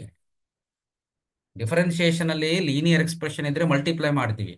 ಇಂಟಗ್ರೇಷನ್ ಅಲ್ಲಿ ಲೀನಿಯರ್ ಎಕ್ಸ್ಪ್ರೆಷನ್ ಅನ್ನ ಎಕ್ಸಿನ ಕೋಎಫಿಷಿಯಂಟ್ ಇದೆಯಲ್ಲ ಅದನ್ನ ಡಿವೈಡ್ ಮಾಡಬೇಕು. ಇದು ಒಂದು ಮುಖ್ಯವಾದ ಪ್ರಶ್ನೆ. ಇದನ್ನು ನಾವು ತಯಾರು ಮಾಡ್ಕೊಳ್ಬಹುದು ನೋಡಿ. ಹಾಗೆ ನೆಕ್ಸ್ಟ್ ಇಲ್ಲಿ ನೋಡಿ, ಇದು ಪಾರ್ಟ್ ಇ ಭಾಗ. ಪಾರ್ಟ್ ಇ ಭಾಗದಲ್ಲಿ ನೀವು if you are very much comfortable with linear programming problem, do that, no problem. ಒಂದಿಷ್ಟು ಸಮಯ ತಗೊಳುತ್ತೆ, ಯಾಕಂದ್ರೆ ಅದಕ್ಕೆ ನೀವು ಎಕ್ಸ್ಪ್ರೆಷನ್ ಗ್ರಾಫಲ್ಲಿ ಬರಿಬೇಕು, ಮತ್ತೆ ಅದಕ್ಕೆ ಕಾರ್ನರ್ ಪಾಯಿಂಟ್ಸ್ ಬರಿಬೇಕು. ಕಾರ್ನರ್ ಪಾಯಿಂಟ್ಸ್ ಮತ್ತೆ ಆಬ್ಜೆಕ್ಟಿವ್ ಫಂಕ್ಷನ್ ಟೇಬಲ್ ಹಾಕಬೇಕು. ಟೇಬಲ್ ಹಾಕಿ ಅದಕ್ಕೆ ವ್ಯಾಲ್ಯೂ, ಎಕ್ಸ್ಪ್ರೆಷನ್ಗೆ ಆಬ್ಜೆಕ್ಟಿವ್ ಫಂಕ್ಷನ್ಗೆ ಏನ್ ವ್ಯಾಲ್ಯೂ ಬರುತ್ತೆ ಅಂತ ಬರಿಬೇಕು. ಬರೆದ ಮೇಲೆ ಕನ್ಕ್ಲೂಷನ್ ಬರಿಬೇಕು. ತುಂಬಾ ಜನ ಕನ್ಕ್ಲೂಷನ್ ಅನ್ನು ಬಿಡ್ತಾರೆ. ಯು ಹ್ಯಾವ್ ಟು ರೈಟ್ ಎಲ್ಲಿ ಮ್ಯಾಕ್ಸಿಮಮ್ ಆಗುತ್ತೆ, ದಟ್ ಈಸ್ ಇಂಪಾರ್ಟೆಂಟ್. ಯಾವ ಪಾಯಿಂಟ್ ಅಲ್ಲಿ ಮ್ಯಾಕ್ಸಿಮಮ್ ಆಗುತ್ತೆ, ಯಾವುದು ಮ್ಯಾಕ್ಸಿಮಮ್ ವ್ಯಾಲ್ಯೂ ಅನ್ನೋದನ್ನ ಕ್ಲಿಯರ್ ಆಗಿ ಬರಿಬೇಕು. Then only you will get the full marks, 6 marks ಬರೋದು. ಈಗ ನೋಡಿ, ಈ ಪ್ರಶ್ನೆ ಏನಿದೆಯಲ್ಲ, ಇದು ಮ್ಯಾಕ್ಸಿಮಮ್. ಇದು ಬುಕ್ಕಲ್ಲಿ, ನಿಮಗೆ ಬುಕ್ಕಲ್ಲಿ ಪ್ರಶ್ನೆ ಆಗಿಲ್ಲ, ಇದು ಬುಕ್ಕಲ್ಲಿ ಇಲ್ಲದೆ ಇರ್ಬೋದು ಟೆಕ್ಸ್ಟ್ ಬುಕ್ ನಲ್ಲಿ. ಆದ್ರೆ ಟೆಕ್ಸ್ಟ್ ಬುಕ್ ಅಲ್ಲಿ ಒಂದು ವರ್ಡ್ ಪ್ರಾಬ್ಲಮ್ ಇದು ನೋಡಿ. 2500x + 500y <= 50,000. 250x + 75. Text book ನಲ್ಲಿ ಒಂದು ಪ್ರಾಬ್ಲಮ್ ಇದೆ. ಒಬ್ಬ ಮ್ಯಾನುಫ್ಯಾಕ್ಚರರು ಅವನು ಏನ್ ಮಾಡ್ತಾನೆ, ಅವನಿಗೆ ಒಂದು ಚೇರ್ಸ್ ಮತ್ತೆ ಟೇಬಲ್ಸ್ ಅನ್ನ ಪರ್ಚೇಸ್ ಮಾಡಬೇಕು ಅಂತಿದೆ, ಅದನ್ನ ಬಿಸಿನೆಸ್ ಮಾಡ್ಬೇಕಂತಿದೆ. ಅವನಿಗೆ ಏನಾಗುತ್ತೆ, ಒಂದು ಚೇರು ಒಂದು ಟೇಬಲ್ ಅನ್ನ ಅವನು ಸೇಲ್ ಮಾಡೋದ್ರಿಂದ 250 ರುಪೀಸ್ ಬರುತ್ತೆ. ಆಮೇಲೆ ಒಂದು ಚೇರ್ ಅನ್ನ ಸೇಲ್ ಮಾಡೋದ್ರಿಂದ 75 ರುಪೀಸ್ ಲಾಭ ಬರುತ್ತೆ. ಆದ್ರೆ ಅವನಿಗೆ 50,000 ಮಾತ್ರ ಇದೆ ನೋಡಿ. ಅದು ಕನ್ಸ್ಟ್ರೈಂಟ್ಸ್. ಅವನಿಗೆ 2,500 ರೂಪಾಯಿ ಒಂದು ಚೇರಿಗೆ, ಟೇಬಲ್ಗೆ 500 ರೂಪಾಯಿ ಚೇರ್ಗೆ. ಅದರಲ್ಲಿ ಆದ್ರೆ ಅವನಿಗೆ ಏನಾಗಿದೆ, 50,000 ರೂಪಾಯಿ ಮಾತ್ರ ಅವನಿಗೆ ಕನ್ಸ್ಟ್ರೆಂಟ್ ಇದೆ, ಅಂದ್ರೆ ಅಷ್ಟೇ ದುಡ್ಡು ಇರೋದು ಅವನ ಹತ್ರ. ಹಾಗಾದ್ರೆ ಆಮೇಲೆ ಏನಾಗುತ್ತೆ, ಅವನಿಗೆ 60 ಚೇರು ಮತ್ತೆ ಟೇಬಲ್ ಅನ್ನ ಮಾತ್ರ ಒಂದು ರೂಮ್ ಒಳಗೆ ಹಾಕೊಳ್ಬಹುದು ಅಷ್ಟೇ, ಮತ್ತೆ ಅದಕ್ಕಿಂತ ಜಾಸ್ತಿ ಹಾಕ್ಲಿಕ್ಕೆ ಬರಲ್ಲ.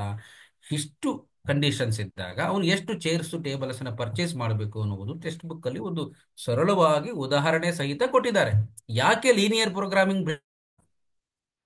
ಈಗ ಇದೆಲ್ಲ ಕ್ಯಾಲ್ಕುಲೇಟರ್ ಮಾಡುವಂತದ್ದಲ್ಲ. ಲೀನಿಯರ್ ಪ್ರೋಗ್ರಾಮಿಂಗ್ ಪ್ರಾಬ್ಲಮ್ ನಲ್ಲಿ ಒಂದು ಬಿಸಿನೆಸ್ ಮಾಡಬೇಕಾದ್ರೆ ನಾವು ಯಾವ ತರದ ಒಂದು ಪ್ಲಾನ್ ಮಾಡ್ಕೋಬೇಕು ಅನ್ನುವಂತ ಕಲ್ಪನೆನೇ ಲೀನಿಯರ್ ಪ್ರೋಗ್ರಾಮಿಂಗ್ ಪ್ರಾಬ್ಲಮ್ ಕೊಡೋದು. ಸೊ ಅದು ಈಗ ಇಲ್ಲಿ ವರ್ಡ್ ಪ್ರಾಬ್ಲಮ್ ಆಗಿರೋದನ್ನ ಒಂದು ಲೀನಿಯರ್ ಇನ್ಇಕ್ವಾಲಿಟೀಸ್ ಆಗಿ ಕೊಟ್ಟಿದ್ದಾರೆ. ಅದನ್ನು ಮಾಡೋದು ಹೇಗೆ? ಸಾಲ್ವ್ ಮಾಡೋದು linear inequalities in two variables x and y. Specially ಇಲ್ಲಿ ತುಂಬಾ ಮುಖ್ಯವಾಗಿ ನೋಡ್ಕೋಬೇಕಾಗಿರೋದು 2 ಲೀನಿಯರ್ ಇನ್ಇಕ್ವಾಲಿಟೀಸ್. 3 ಲೀನಿಯರ್ ಇಕ್ವಾಲಿಟೀಸ್ ಎಲ್ಲೋ ಬರಬಹುದು, but concentrate on 2 linear inequalities, ಅದನ್ನು ಕಾನ್ಸಂಟ್ರೇಟ್ ಮಾಡಿ. ಸೊ ಇದು ತುಂಬಾ ವೆರೈಟೀಸ್ ಆಫ್ ಪ್ರಾಬ್ಲಮ್ಸ್ ಇದೆ. ಸೊ 1, 2 ಅಥವಾ 3 ಪ್ರಾಬ್ಲಮ್ಗಳನ್ನ ಕರೆಕ್ಟ್ ಆಗಿ ಕಾನ್ಸೆಪ್ಚುಲಿ ಅರ್ಥ ಮಾಡ್ಕೊಂಡ್ರೆ, ಗ್ರಾಫ್ ಬರೆಯೋದು ಹೇಗೆ ಅಂತ ಅರ್ಥ ಮಾಡ್ಕೊಂಡ್ರೆ, that is more than enough. So ಇದು ಗಮನದಲ್ಲಿ ಇಟ್ಕೊಳ್ಳಿ. ಇನ್ನು ನಮಗೆ ತುಂಬಾ ವೆರೈಟೀಸ್ ಕಡಿಮೆ ಇರೋದು ಡೆಫಿನೆಟ್ ಇಂಟೆಗ್ರಲ್. ಆಕ್ಚುಲಿ ಇದು definite integral is not time consuming problem. ನೋಡಿ, ಮುಖ್ಯವಾದ ಪ್ರಶ್ನೆ ಇದು ಯಾವುದು? ಎವ್ಯಾಲ್ಯೂಯೇಟ್. ಇದು ನೋಡಿ, ಬುಕ್ ಅಲ್ಲಿ 0 to a ಇದೆ, 0 to 4 ಆಗ್ಬೋದು ನೋಡಿ. ಅದೇ ತರ ಇದು ಈ ಪ್ರಶ್ನೆ ಎರಡನೇದು ನೋಡಿ. So f(a - x), f(x). The value of the definite integral will not change when x is replaced by a minus x. So ಅಥವಾ if x is replaced by a plus b minus x. ಇದು ಈ ಪ್ರಶ್ನೆ, ಇದು ನೋಡಿ ಈ ಪ್ರಶ್ನೆ. So first priority. ಅದಾದ ಮೇಲೆ next even function odd function ಇದು ದಿಸ್ ಒನ್. ಈಗ ನೋಡಿ ಇವೆಲ್ಲ ಮುಖ್ಯವಾದದ್ದು ಇವಿಷ್ಟು. ಆಮೇಲೆ even function odd function priority. Even function ಇದ್ದಾಗ ಆಡ್ ಫಂಕ್ಷನ್ ಕೊಡ್ತಾರೆ, ಜೀರೋ ಅಂತ ತೋರಿಸ್ಬೇಕು. ಬರೀ ಜೀರೋ ಅಂತ ಬರೆದ್ರೆ ಸಾಕಾಗಲ್ಲ, ಆಡ್ ಫಂಕ್ಷನ್ ಹೇಗಾಗುತ್ತೆ ಅನ್ನೋದನ್ನ ಹೇಳ್ಬೇಕು. ಸೊ ಇದು ಮುಖ್ಯವಾದದ್ದು. ಇದರಲ್ಲಿ ಒಂದು F of A plus B minus X, f of A minus X, ಮತ್ತೆ ಈವನ್ ಮತ್ತೆ ಆಡು, ಈ 3 ಪ್ರಾಪರ್ಟೀಸ್ ಸರಿಯಾಗಿ ನೋಡ್ಕೊಳ್ಳಿ, ಮುಖ್ಯ. ಅದರ ಮೇಲೆ ರಿಲೇಟೆಡ್ ಪ್ರಾಬ್ಲಮ್ಸ್ಗಳು ಇಂಪಾರ್ಟೆಂಟ್. ಇನ್ನು ಪಾರ್ಟ್ ಇ ನಲ್ಲಿ 4 ಮಾರ್ಕ್ಸ್ ಕ್ವಶನ್ಗಳು ಕಂಟಿನ್ಯೂಟಿ ಮೇಲೆ ಇರುತ್ತೆ. ಕಂಟಿನ್ಯೂಟಿ ಮೇಲೆ ನೋಡಿ ಈ ತರ ಅಥವಾ relationship between a and b ಕಂಡಿಡೀರಿ, ಈ ತರ ಪ್ರಶ್ನೆ ಬರ್ಬೋದು. ಅಥವಾ ಇದರಲ್ಲಿ ಕಂಟಿನ್ಯೂಟಿ ಡಿಫರೆನ್ಷಿಯಬಿಲಿಟಿ ಇಲ್ಲ, ಲಾಗರಿಥಮಿಕ್ ಅದು ಇದೆ ಫಿಕ್ಸ್ ಅಂತ ಅಲ್ಲ. ಆದ್ರೆ ಈ ಡಿಟರ್ಮಿನೆಂಟ್ ಅಲ್ಲಿ ಮಾತ್ರ ಹಾಗಾಗಲ್ಲ. ಡಿಟರ್ಮಿನೆಂಟ್ ಅಲ್ಲಿ ಈ ತರ ಪ್ರಶ್ನೆ ನೋಡಿ, ಇದೊಂದು ಬರುತ್ತೆ ಬಿಟ್ರೆ most possible case is this one. ಇದು ಎ ಕೊಡ್ತಾರೆ, show that A square minus 5a plus 7a = 0 ಅಂತ ಹೇಳ್ತಾರೆ. ಅದನ್ನ ಜೊತೆಗೆ ಎ ಇನ್ವರ್ಸ್ ಅನ್ನ ಕಂಡಿಡೀರಿ ಅಂತ ಹೇಳ್ತಾರೆ. ಇದು ಫ್ಯಾಮಿಲಿಯರ್ ಕ್ವೆಶ್ಚನ್, ಪ್ರಾಕ್ಟೀಸ್ ಮಾಡಿದ್ರೆ ಇದು ಬೆಟರ್. ಸೊ ಇದು ಈಗ ನೋಡಿ ಈ ತರದ ಪಾರ್ಟ್ ಡಿ ಮತ್ತು ಇ ಭಾಗದಲ್ಲಿ ನಮಗೆ ಸಿ ಭಾಗ ಮುಖ್ಯವಾಗಿ ನೋಡ್ಕೋಬೇಕಾಗಿರೋದು ಇಂಟಗ್ರೇಷನ್ ಬೈ ಪಾರ್ಷಿಯಲ್ ಫ್ರಾಕ್ಷನ್. ನೋಡಿ ಇದರಲ್ಲಿ ಸಿ ಭಾಗದಲ್ಲಿ L1 ಪ್ಯಾರಲಲ್ ಟು ಮತ್ತೆ ಇಲ್ಲಿ L1 is perpendicular to L2. ಸ್ವಲ್ಪ ಈಸಿ ಆಗಿರೋ ಕ್ವಶನ್ಸ್ ಇವು. A less than or equal to b, reflexive, symmetric, transitive, ಈ ತರ. ಮತ್ತೆ ಸಿಂಪ್ಲೆಸ್ಟ್ ಫಾರ್ಮ್ ಅಲ್ಲಿ ಬರೀರಿ ಅಂತ, tan inverse of root of 1+, ಎಲ್ಲರೂ ಒಂದ್ ಕಡೆ ಬಂದೇ ಬರುತ್ತೆ ಇದು. ಮತ್ತೆ express the matrix as sum of symmetric and skew symmetric matrix. ಮತ್ತೆ ಲಾಗರಿಥಮಿಕ್ ಡಿಫರೆನ್ಸಿಯೇಷನ್ ಯೂಸ್ ಮಾಡ್ತಕ್ಕಂಥ ಪ್ರಾಬ್ಲಮ್ ಒಂದೇ, sin x power x power sin x, ಈ ತರದ್ದು. ಮತ್ತೆ 2 ಪಾಸಿಟಿವ್ ನಂಬರ್ಸ್, ಮ್ಯಾಕ್ಸಿಮಮ್ ಮಿನಿಮಮ್. ಇಲ್ಲಿ ಡಿಕ್ರೀಸಿಂಗ್ ಇನ್ಕ್ರೀಸಿಂಗ್ ಫಂಕ್ಷನ್ ಕೊಡ್ಬೋದು, but maximum minimum most probable choice. ಮತ್ತೆ integration by partial fraction ಕೊಡ್ಬೋದು. ಅಥವಾ ಇಲ್ಲಿ ಈಗ ನೋಡಿ ವೆಕ್ಟರ್ ಆಲ್ಜಿಬ್ರಾದಲ್ಲಿ ತಗೊಂಡಾಗ ನೋಡಿ ಇದು a B c are 3 vectors and each vector is orthogonal to sum of the other 2 vectors, find a plus b plus c ಅಂತ, ಈ ತರ ಪ್ರಶ್ನೆ. ಇನ್ನು 3D ಜಾಮಿಟ್ರಿ ಬಂದಾಗ shortest distance between the 2 skew lines, ಇವೆಲ್ಲ ಒಂದು ಸ್ಟ್ಯಾಂಡರ್ಡ್ ಕ್ವಶನ್ಸ್ಗಳು. ಆಮೇಲೆ ಇನ್ನೊಂದು ಕ್ವಶನ್ 3 ಮಾರ್ಕ್ಸ್ ಅಲ್ಲಿ ಬೇಸ್ ಥಿಯರಮ್ ಮೇಲೆ ಇದ್ದೇ ಇರುತ್ತೆ. ಅಲ್ಲಿ ಎಲ್ಲದನ್ನೂ ನೋಡೋ ಅಗತ್ಯ ಇಲ್ಲ. ಬಾಕ್ಸ್ ಪ್ರಾಬ್ಲಮು, ಮತ್ತೆ ಬ್ಯಾಗ್ ಪ್ರಾಬ್ಲಮು, ಮತ್ತೆ ಪರ್ಸನ್ ಹೂ ನೌಸ್ ದ ಟ್ರುತ್, 2 ಪ್ರಶ್ನೆಗಳಿದೆ ಆ ಥರದ್ದು. ಅವನು ಒಂದು ರಿಪೋರ್ಟ್ ಮಾಡ್ತಾನೆ ಡೈ ಅಂತ, ಅವನು ಸುಳ್ಳು ಹೇಳೋ ಚಾನ್ಸ್ ಇಷ್ಟಿದೆ, ಈ ತರದ ಪ್ರಾಬ್ಲಮ್ ಒಂದಿದೆ. ಮತ್ತೆ ಇನ್ಶೂರೆನ್ಸ್ ಕಂಪನಿ ಅಂತ, ಈ ತರದ ಒಂದು ಫೆಮಿಲಿಯರ್ ಪ್ರಾಬ್ಲಮ್ಸ್ಗಳನ್ನೇ ನೋಡ್ಕೊಂಡ್ರು ಸಾಕು ಪ್ರೊಬಾಬಿಲಿಟಿನಲ್ಲಿ. ಸೊ ಇದು ಪಾರ್ಟ್ ಸಿ ನಲ್ಲಿ. ಇನ್ನು ಪಾರ್ಟ್ ಬಿ ನಲ್ಲಿ ಸ್ವಲ್ಪ ಇದು ನಮಗೆ ಇದೇ ರೀತಿಯ ಪ್ರಶ್ನೆ ಬರುತ್ತೆ ಅಂತ ಹೇಳಕ್ಕಾಗಲ್ಲ, ಆದ್ರೆ ಒಂದು ಎಕ್ಸ್ಪೆಕ್ಟ್ ಮಾಡ್ಬೋದು. ಈಗ ಅಪ್ಲಿಕೇಶನ್ ಆಫ್ ಡಿಟರ್ಮಿನೆನ್ಸ್ ಅಲ್ಲಿ find the area of the triangle, find the value of K, ಈ ತರ ಒಂದು ಪ್ರಶ್ನೆ. ಅದಾದ್ಮೇಲೆ ಇಂಪ್ಲಿಸಿಟ್ ಡಿಫರೆನ್ಸಿಯೇಷನ್ ಒಂದು 2 ಮಾರ್ಕ್ಸಿನ ಪ್ರಾಬ್ಲಮ್, ಸಿಂಪಲ್ ಆಗಿರೋದು ಬರುತ್ತೆ. ಮತ್ತು ಇನ್ಕ್ರೀಸಿಂಗ್ ಡಿಕ್ರೀಸಿಂಗ್ ಫಂಕ್ಷನ್ ಬರ್ಬೋದು. ಅಥವಾ ಈ ಇದು ಏರಿಯಾ ಆಫ್ ದ ಪ್ಯಾರಲೋಗ್ರಾಮು ವೆಕ್ಟರ್ ಆಲ್ಜಿಬ್ರಾದಲ್ಲಿ, ಅಥವಾ ಪ್ರೊಜೆಕ್ಷನ್ ಆಫ್ ದ ವೆಕ್ಟರ್. ಆಮೇಲೆ ಪ್ರೊಬಾಬಿಲಿಟಿನಲ್ಲಿ ಬೇಸ್ ಥಿಯರಮ್ ಸಾರಿ ಇಂಡಿಪೆಂಡೆಂಟ್ ಇವೆಂಟ್ಸ್, ಈ ಪ್ರಶ್ನೆಗಳು ಬರುತ್ತೆ. ಇದು ನಾವು ಏನು ಬಿ ನಲ್ಲಿ ನೋಡ್ಬೋದು. ಸೊ ಇಲ್ಲಿ ಸ್ವಲ್ಪ ನಾವು ಇದೇ ಬರುತ್ತೆ ಅನ್ನೋದು ಹೇಳೋದು ಕಷ್ಟ, ಆದ್ರೆ ನಾವು ಒಂದಿಷ್ಟು ಬಂದೇ ಬರುವಂತ ಪ್ರಶ್ನೆಗಳು ವೆಕ್ಟರ್ ಆಲ್ಜಿಬ್ರಾದಲ್ಲಿ ನೋಡಿ ಈ ತರ ನಾನು ಇಲ್ಲೇನು ಮೆನ್ಷನ್ ಮಾಡಿದ್ದೀನಿ ಇವಿಷ್ಟು ಬರೋ ಸಾಧ್ಯತೆಗಳಿರುತ್ತೆ. ಅಂದ್ರೆ ಪ್ರೊಬಾಬಲ್ ಚಾಯ್ಸ್, ಆಮೇಲೆ ಅಪ್ಲಿಕೇಶನ್, ಇದು ಬಂದೇ ಬರುತ್ತೆ. ಇದು ಇಟ್ ಈಸ್ ನೋ ಡೌಟ್, ಇದು ಬಂದೇ ಬರತಕ್ಕಂಥ ಕಾನ್ಸೆಪ್ಟ್. ಇನ್ನು ಇನ್ವರ್ಸ್ ಟ್ರಿಗ್ನೋಮೆಟ್ರಿ ಫಂಕ್ಷನ್ ಅಲ್ಲಿ ಫೈಂಡ್ ದ ವ್ಯಾಲ್ಯೂ ಆ ತರ, ಅಥವಾ ಈ ತರ ಇದನ್ನ ಪ್ರೂವ್ ಮಾಡಿ ಅಂತ ಕೇಳ್ತಾರೆ, ಈ ತರ ಸಿಂಪಲ್ ಆಗಿರೋದನ್ನ. So please go through that is definitely you will get the idea. ಅಂದ್ರೆ ನಾವು ಇದಕ್ಕೆ ಸ್ವಲ್ಪ ಏನು ತಯಾರು ಮಾಡಿಕೊಂಡ್ರೆ, ಒಂದು ಸೆಲೆಕ್ಟಿವ್ ಆಗಿ ತಯಾರು ಮಾಡಿಕೊಂಡ್ರೆ ನಮಗೆ ಸೊ ಈ ಏನಿದೆ ಉತ್ತರಿಸುವಂತ ಒಂದು ಎಬಿಲಿಟಿ ನಮಗೆ ಬರುತ್ತೆ, ಒಂದು ಕಾನ್ಫಿಡೆನ್ಸ್ ಬರುತ್ತೆ. ಸೊ ಅದಕ್ಕಾಗಿ ನಾನು ಈಗ ಹೇಳ್ತಿರೋದು ಆ ರೀತಿಯಲ್ಲಿ ನಾವು ತಯಾರು ಮಾಡ್ಕೊಳ್ಳೋಣ, ಮತ್ತೆ ಆ ಪ್ರಶ್ನೆಗಳನ್ನ ನೋಡ್ಕೊಳ್ಳೋಣ. ಸೊ ಈಗ ನಮಗೆ ಮುಖ್ಯವಾದ ಪಾರ್ಟ್ ನೋಡಿ, ಇವತ್ತು ಒಂದು ಒಂದು ಒಂದು ಪ್ರೆಸ್ಟೀಜಿಯಸ್ ಥಿಂಗ್ ಅಂತಂದ್ರೆ ನಾವು ಗಣಿತದಲ್ಲಿ ಮ್ಯಾಥಮೆಟಿಕ್ಸ್ನಲ್ಲಿ 100ಕ್ಕೆ 100 ತೆಗೆಯೋದು. ಅಫ್ಕೋರ್ಸ್ ಇಟ್ ಈಸ್ ನಾಟ್ ಒಂದು ಒಂದು ಹೇಗಿರುತ್ತೆ ಅಂದರೆ ಒಬ್ಬ ಕಾಮನ್ ಲೇ ಮ್ಯಾನ್ ಹೇಗೆ ಅನ್ಕೊಳ್ತಾನೆ ಮ್ಯಾಥಮೆಟಿಕ್ಸ್ನಲ್ಲಿ 100ಕ್ಕೆ 100 ತಗೊಂಡ್ರೆ he's raised his eyebrows. Suppose if you are getting 100 out of 100 in mathematics, definitely he will get, ಅವನು ಹುಬ್ಬು ಏರಿಸ್ತಾನೆ, oh you are getting 100 out of 100 ಅಂತ. ಸೊ ಈಗಿನ ಹೊಸ ಟೆಂಡೆನ್ಸಿ ಏನು ಅಂತಂದ್ರೆ, ಒಂದು ಈಗ ನಾವು ನೋಡಿ, ಈಗ ಒಂದು ಯಾವುದಾದ್ರೂ ನಾವೊಂದು ಆರ್ಟಿಫಿಷಿಯಲ್ ಇಂಟೆಲಿಜೆನ್ಸ್ ಮೆಷಿನ್ ಲರ್ನಿಂಗ್ ಅನ್ನುವಂಥ ಕಂಪನೀಸ್ಗಳಲ್ಲಿ ಈಗ ನೋಡಿ, ಕೆಲವು ಪ್ರೈವೇಟ್ ಕಂಪನೀಸ್ಗಳು ಇದೆ. ಈಗ ಹೊಸ ಬೂಮಿಂಗ್ ಏನು ಆರ್ಟಿಫಿಷಿಯಲ್ ಇಂಟೆಲಿಜೆನ್ಸ್ ಮತ್ತು ಮೆಷಿನ್ ಲರ್ನಿಂಗ್. ಸೊ ಅವ್ರು ಕೇಳ್ತಾರೆ what they require A strong foundation in mathematics ಅಂತ. ನೀವು ಡಾಕ್ಯುಮೆಂಟ್ ತೋರಿಸ್ಬೇಕು. ಇಲ್ಲ, ನಾನು ತುಂಬಾ ಸ್ಟ್ರಾಂಗ್ ಫೌಂಡೇಶನ್ ಇದೆ ಅಂತ ಹೇಳಕ್ಕಾಗತ್ತಾ ಸುಮ್ಮನೆ? ಸೊ ಏನ್ ಮಾಡ್ಬೇಕು, ಅದಕ್ಕೆ ಒಂದು ಡಾಕ್ಯುಮೆಂಟ್ ತೋರಿಸ್ಬೇಕು. ಎಲ್ಲಿ ಡಾಕ್ಯುಮೆಂಟು? ನೀವು ಬಿ ಟೆಕ್ನಲ್ಲಿ ನಲ್ಲಿ ತಗೊಂಡ್ರಂತ ಅಲ್ಲ, ಫೌಂಡೇಶನ್ ಎಲ್ಲಿದೆ ಅದು ಪಿ ಯು ನಲ್ಲಿ. ವೇರ್ ಯು ಆರ್ ಗೆಟಿಂಗ್, ನೀವು ರೆಸ್ಯೂಮ್ನಲ್ಲಿ ತೋರಿಸ್ಕೋಬೇಕು. If you are getting 100 out of 100 in mathematics, you can tell your ರೆಸ್ಯೂಮ್ನಲ್ಲಿ ಹೇಳ್ಬೋದು, ನಾವು 100ಕ್ಕೆ 100 ಅಂಕಗಳನ್ನ second P U C mathematics ಅಲ್ಲಿ ತಗೊಂಡಿದೀವಿ ಅನ್ನೋದನ್ನ you can quote in your resume. So ಹಾಗಾಗಿ ಇವತ್ತು ತುಂಬಾ ಮುಖ್ಯವಾಗಿರುವಂತ ಕಾನ್ಸೆಪ್ಟ್ ಇದು.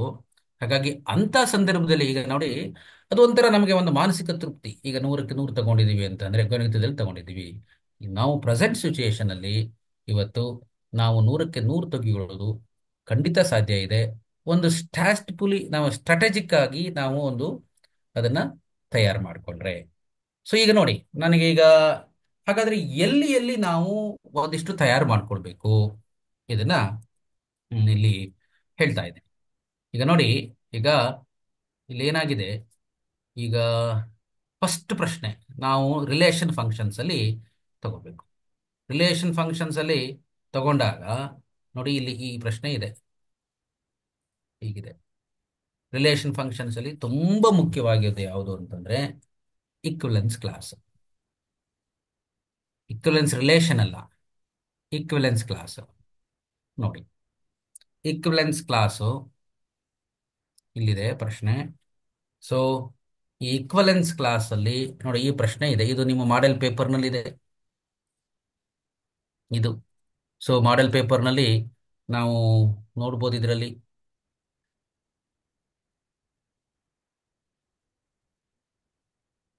ಸೊ ಈಗ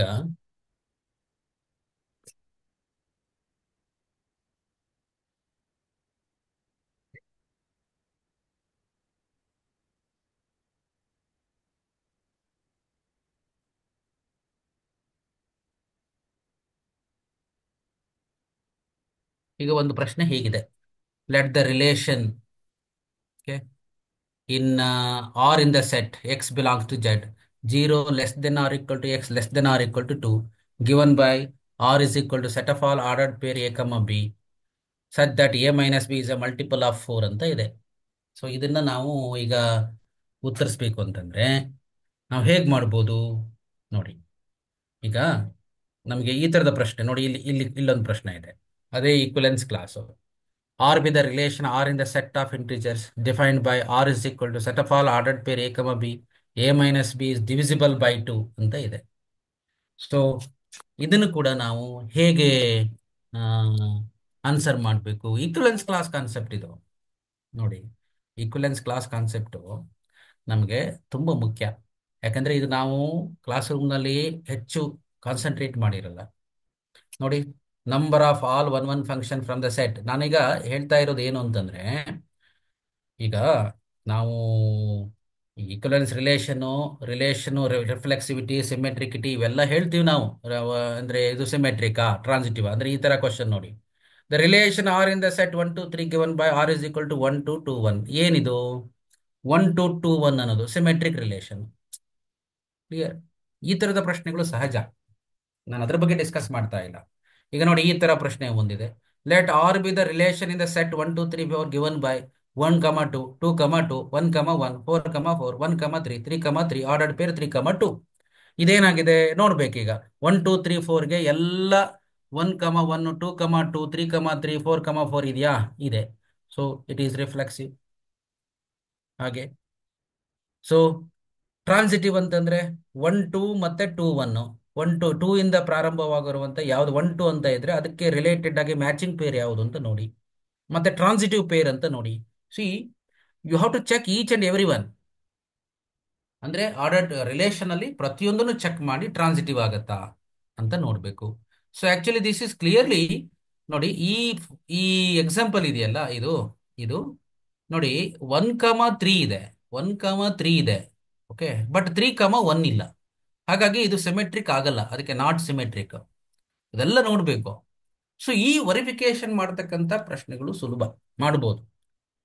ಆದ್ರೆ ಈಕ್ವಲೆನ್ಸ್ ಕ್ಲಾಸ್ ಅಂದ್ರೆ ಏನು ಅಂತ ನೋಡಿ, ಅದರ ಬಗ್ಗೆ ಒಂದಿಷ್ಟು ನೋಡೋಣ ಇಲ್ಲಿ. ಈಗ ನೋಡಿ, ಇಲ್ಲಿ ಏನಾಗುತ್ತೆ, ಸಿ ಮಾಡ್ಯುಲಸ್ ಆಫ್, ಈಗ ನೋಡಿ ಈಕ್ವಲೆನ್ಸ್ ಕ್ಲಾಸ್ ರಿಲೇಷನ್ ಅನ್ನು ಬರೀಬೇಕು ಹೀಗೆ. Ordered peer A comma B, A minus b is a multiple of 4 ಅಂತ. ಆಕ್ಚುಲಿ ನಮಗೆ ಏನ್ ಬಂದಿದೆ ರಿಲೇಷನ್ ಎ ಏನ್ ಕೊಟ್ಟಿದ್ದಾರೆ, 0 < x < 12 ಅಂತ. ಅಂದ್ರೆ 0 1 2 3 4 ಎಕ್ಸೆಟ್ರಾ ಅಪ್ ಟು 12 ವರೆಗೆ ಕೊಟ್ಟಿದ್ದಾರೆ. ಈಗ ನಾವು a minus b is a multiple of 4 ಅಂತ. A minus b is a multiple of 4. That means you have to cite that's A cross A. A cross A ತಗೋಬೇಕು. A cross A ಅಂತಂದ್ರೆ ಎಲ್ಲ ಬರುತ್ತೆ.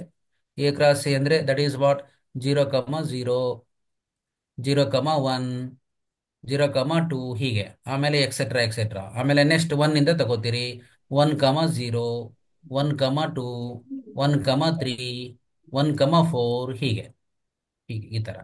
Next ಹಾಗೆ next ಏನ್ ತಗೊಳ್ಬೇಕು, 2 1 2 ಹೀಗೆ. So ಅಲ್ಲಿಗೆ ನಮ್ಗೆ ಏನಾಗುತ್ತೆ, ಅದು ಮಲ್ಟಿಪಲ್ ಆಫ್ 4 ಆಗಿರ್ಬೇಕು. ಕ್ವಶನ್ ಏನಿದೆ ಅಂದ್ರೆ ಈಕ್ವಲೆನ್ಸ್ ಕ್ಲಾಸ್ ಕಂಟೈನಿಂಗ್ 3 ಅಂತ. 3ಗೆ ರಿಲೇಟ್ ಆಗಿರ್ತಕ್ಕಂಥ 3ಗೆ ರಿಲೇಟ್ ಆಗಿರ್ತಕ್ಕಂಥ ಏನು ಎಲಿಮೆಂಟ್ಸ್ ಯಾವುದು ಅಂತ. So that means that we need to take 3ಗೆ ರಿಲೇಟ್ ಆಗಿರ್ತಕ್ಕಂಥ ಎಲಿಮೆಂಟ್ಸ್ಗಳು ನೋಡಿ ಹೇಗೆ ಅಂತಂದ್ರೆ ಅದು ಮಲ್ಟಿಪಲ್ ಆಫ್ 4 ಆಗಿರ್ಬೇಕು. ಈಗ ನೋಡಿ, ಇಲ್ಲೇ ಆನ್ಸರ್ ಗೊತ್ತಾಗುತ್ತೆ ನಿಮಗೆ. 3 7 11 ನೋಡಿ. ಈಗ 3 - 3 ಈಕ್ವಲೆನ್ಸ್ ಕ್ಲಾಸ್ ಅಂದ್ರೆ equivalence class containing 3 all elements which are related to 3. All elements x, all set of all x that x is related to 3 ಹೀಗೆ. ಈ ಎಕ್ಸ್ ಎಲಿಮೆಂಟ್ಸ್ ಏನಾಗಿರ್ಬೇಕು ಅಂದ್ರೆ ಅದು 3ಗೆ ರಿಲೇಟ್ ಆಗಿರಬೇಕು. ಹೇಗೆ, modulus of x - 3 is even ಆಗಿರ್ಬೇಕು, ಅಥವಾ ಮಲ್ಟಿಪಲ್ ಆಗಿರ್ಬೇಕು, ಮಲ್ಟಿಪಲ್ ಆಫ್ 4 ಆಗಿರ್ಬೇಕು. ಬರಿತಾ ಇರೋದು ಕಾಣಿಸ್ತಾ ಇದೆ ಅಂತ ಹೇಳ್ತೀನಿ. ಐ ಥಿಂಕ್ ಮಲ್ಟಿಪಲ್ ಆಫ್ 4 ಆಗಿರ್ಬೇಕು. ಹಾಗಾದ್ರೆ ಯಾವುದು ಮಲ್ಟಿಪಲ್ ಆಫ್ 4 ಆಗಿರುತ್ತೆ ನೋಡಿ. ಈಗ 3 ತಗೊಳ್ತೀನಿ, 3 - 3 0 multiple of 4. 0 is even number. 3 - 7 4 ಆಗುತ್ತೆ, ಅದು ಮಲ್ಟಿಪಲ್ ಆಫ್ 4. 3 - 11 ಅದು ಕೂಡ ಮಲ್ಟಿಪಲ್ ಆಫ್ 4. ಒಂದೇ ಆಪ್ಷನ್ ನಮಗೆ ಸಿಗೋದು. ಸೊ ಈಕ್ವಲೆನ್ಸ್ ಕ್ಲಾಸ್ ಅಂದ್ರೆ ಇಂಪಾರ್ಟೆಂಟ್ ಎಲಿಮೆಂಟ್ಸ್. ಸಪೋಸ್ ಈಗ ನೋಡಿ, ಈಕ್ವಲೆನ್ಸ್ ಕ್ಲಾಸ್ ಕಂಟೈನಿಂಗ್ ಎ ಅಂತಂದ್ರೆ ಅರ್ಥ ಆಲ್ ಎಲಿಮೆಂಟ್ಸ್ ಎಕ್ಸ್. ಎಕ್ಸ್ ಅನ್ನುವಂತ ಎಲಿಮೆಂಟ್ಸ್ಗಳು ಯಾವ್ದ್ರಲ್ಲಿ ಇರಬೇಕು, ಸೆಟ್ ಅಲ್ಲಿ ಇರಬೇಕು. ಅದು ಎಕ್ಸ್ ಅನ್ನುವಂತ ಎಲಿಮೆಂಟು ಎಗೆ ರಿಲೇಟ್ ಆಗಿರಬೇಕು. ಅದರ depending upon the situation what the have give, ಇದಿರಬೇಕು. ಈಗ ನೋಡಿ, ಇದು another problem. R with the relation R in the set of integer defined as a - b is a divisible by 2. ಒಂದು ಸಂಖ್ಯೆಯನ್ನ ನೋಡಿ, a - b is divisible by 2 ಅಂತ ಇದೆ. a - b is divisible by 2 ಅಂತ ಪ್ರಶ್ನೆ ಹೀಗಿದೆ. ಡಿವಿಸಿಬಲ್ ಬೈ 2 ಅಂತಂದ್ರೆ reminder ಯಾವ್ದು ಬರುತ್ತೆ, ರಿಮೈಂಡರ್ 0 ಮತ್ತೆ 1 ನೋಡಿ. See that is we need to understand remainder 0 and 1.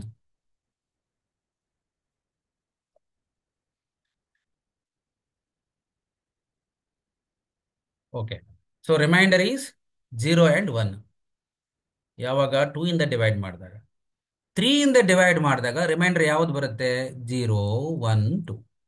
ಯಾವುದೇ ಸಂಖ್ಯೆಯನ್ನ 4 ಇಂದ ಡಿವೈಡ್ ಮಾಡಿದಾಗ ರಿಮೈಂಡರ್ ಯಾವ್ದು ಬರುತ್ತೆ, 0 1 2 3. ಸೊ ಇಲ್ಲಿ ಪ್ರಶ್ನೆ ಏನಿದೆ ಅಂದ್ರೆ equivalence class containing 0. So equivalence class containing zero. Zero ಅಂತಂದ್ರೆ ಅರ್ಥ all the elements x which are related to zero. Zero. All the elements x which are related to zero ಅಂದ್ರೆ ಎಕ್ಸ್ ರಿಲೇಟೆಡ್ ಟು ಜೀರೋ ಅಂದ್ರೆ ಏನಾಗುತ್ತೆ? That is x minus zero is divisible by two. ಇದು according to the definition x minus zero is divisible by two. X minus zero ಅಂದ್ರೆ ಅರ್ಥ ಏನು? X is divisible by to. So ಹಾಗಾದ್ರೆ ಎಲ್ಲಾ ನಂಬರ್ಗಳು two ಇಂದ divide ಆಗಬೇಕು. ಈ option ಅಲ್ಲಿ ಯಾವುದು ಟೂ ಇಂದ ಡಿವೈಡ್ ಆಗುತ್ತೆ? ಆಪ್ಷನ್ ಎ ಆಗಲ್ಲ. ನೋಡಿ, ಆಪ್ಷನ್ ಎ ಆಗಲ್ಲ. ಆಪ್ಷನ್ ಸಿ ಕೂಡ ಆಗಲ್ಲ, ಯಾಕಂದ್ರೆ ಅದು ಟೂ ಏನಿದೆ ಟೂ ಇಂದ ಡಿವೈಡ್ ಆಗಲ್ಲ. ಹಾಗಾದ್ರೆ ಡಿವೈಡ್ ಆಗುವಂತ ಆಪ್ಷನ್ ಡಿನೂ ಆಗಲ್ಲ. So option B all are even integers.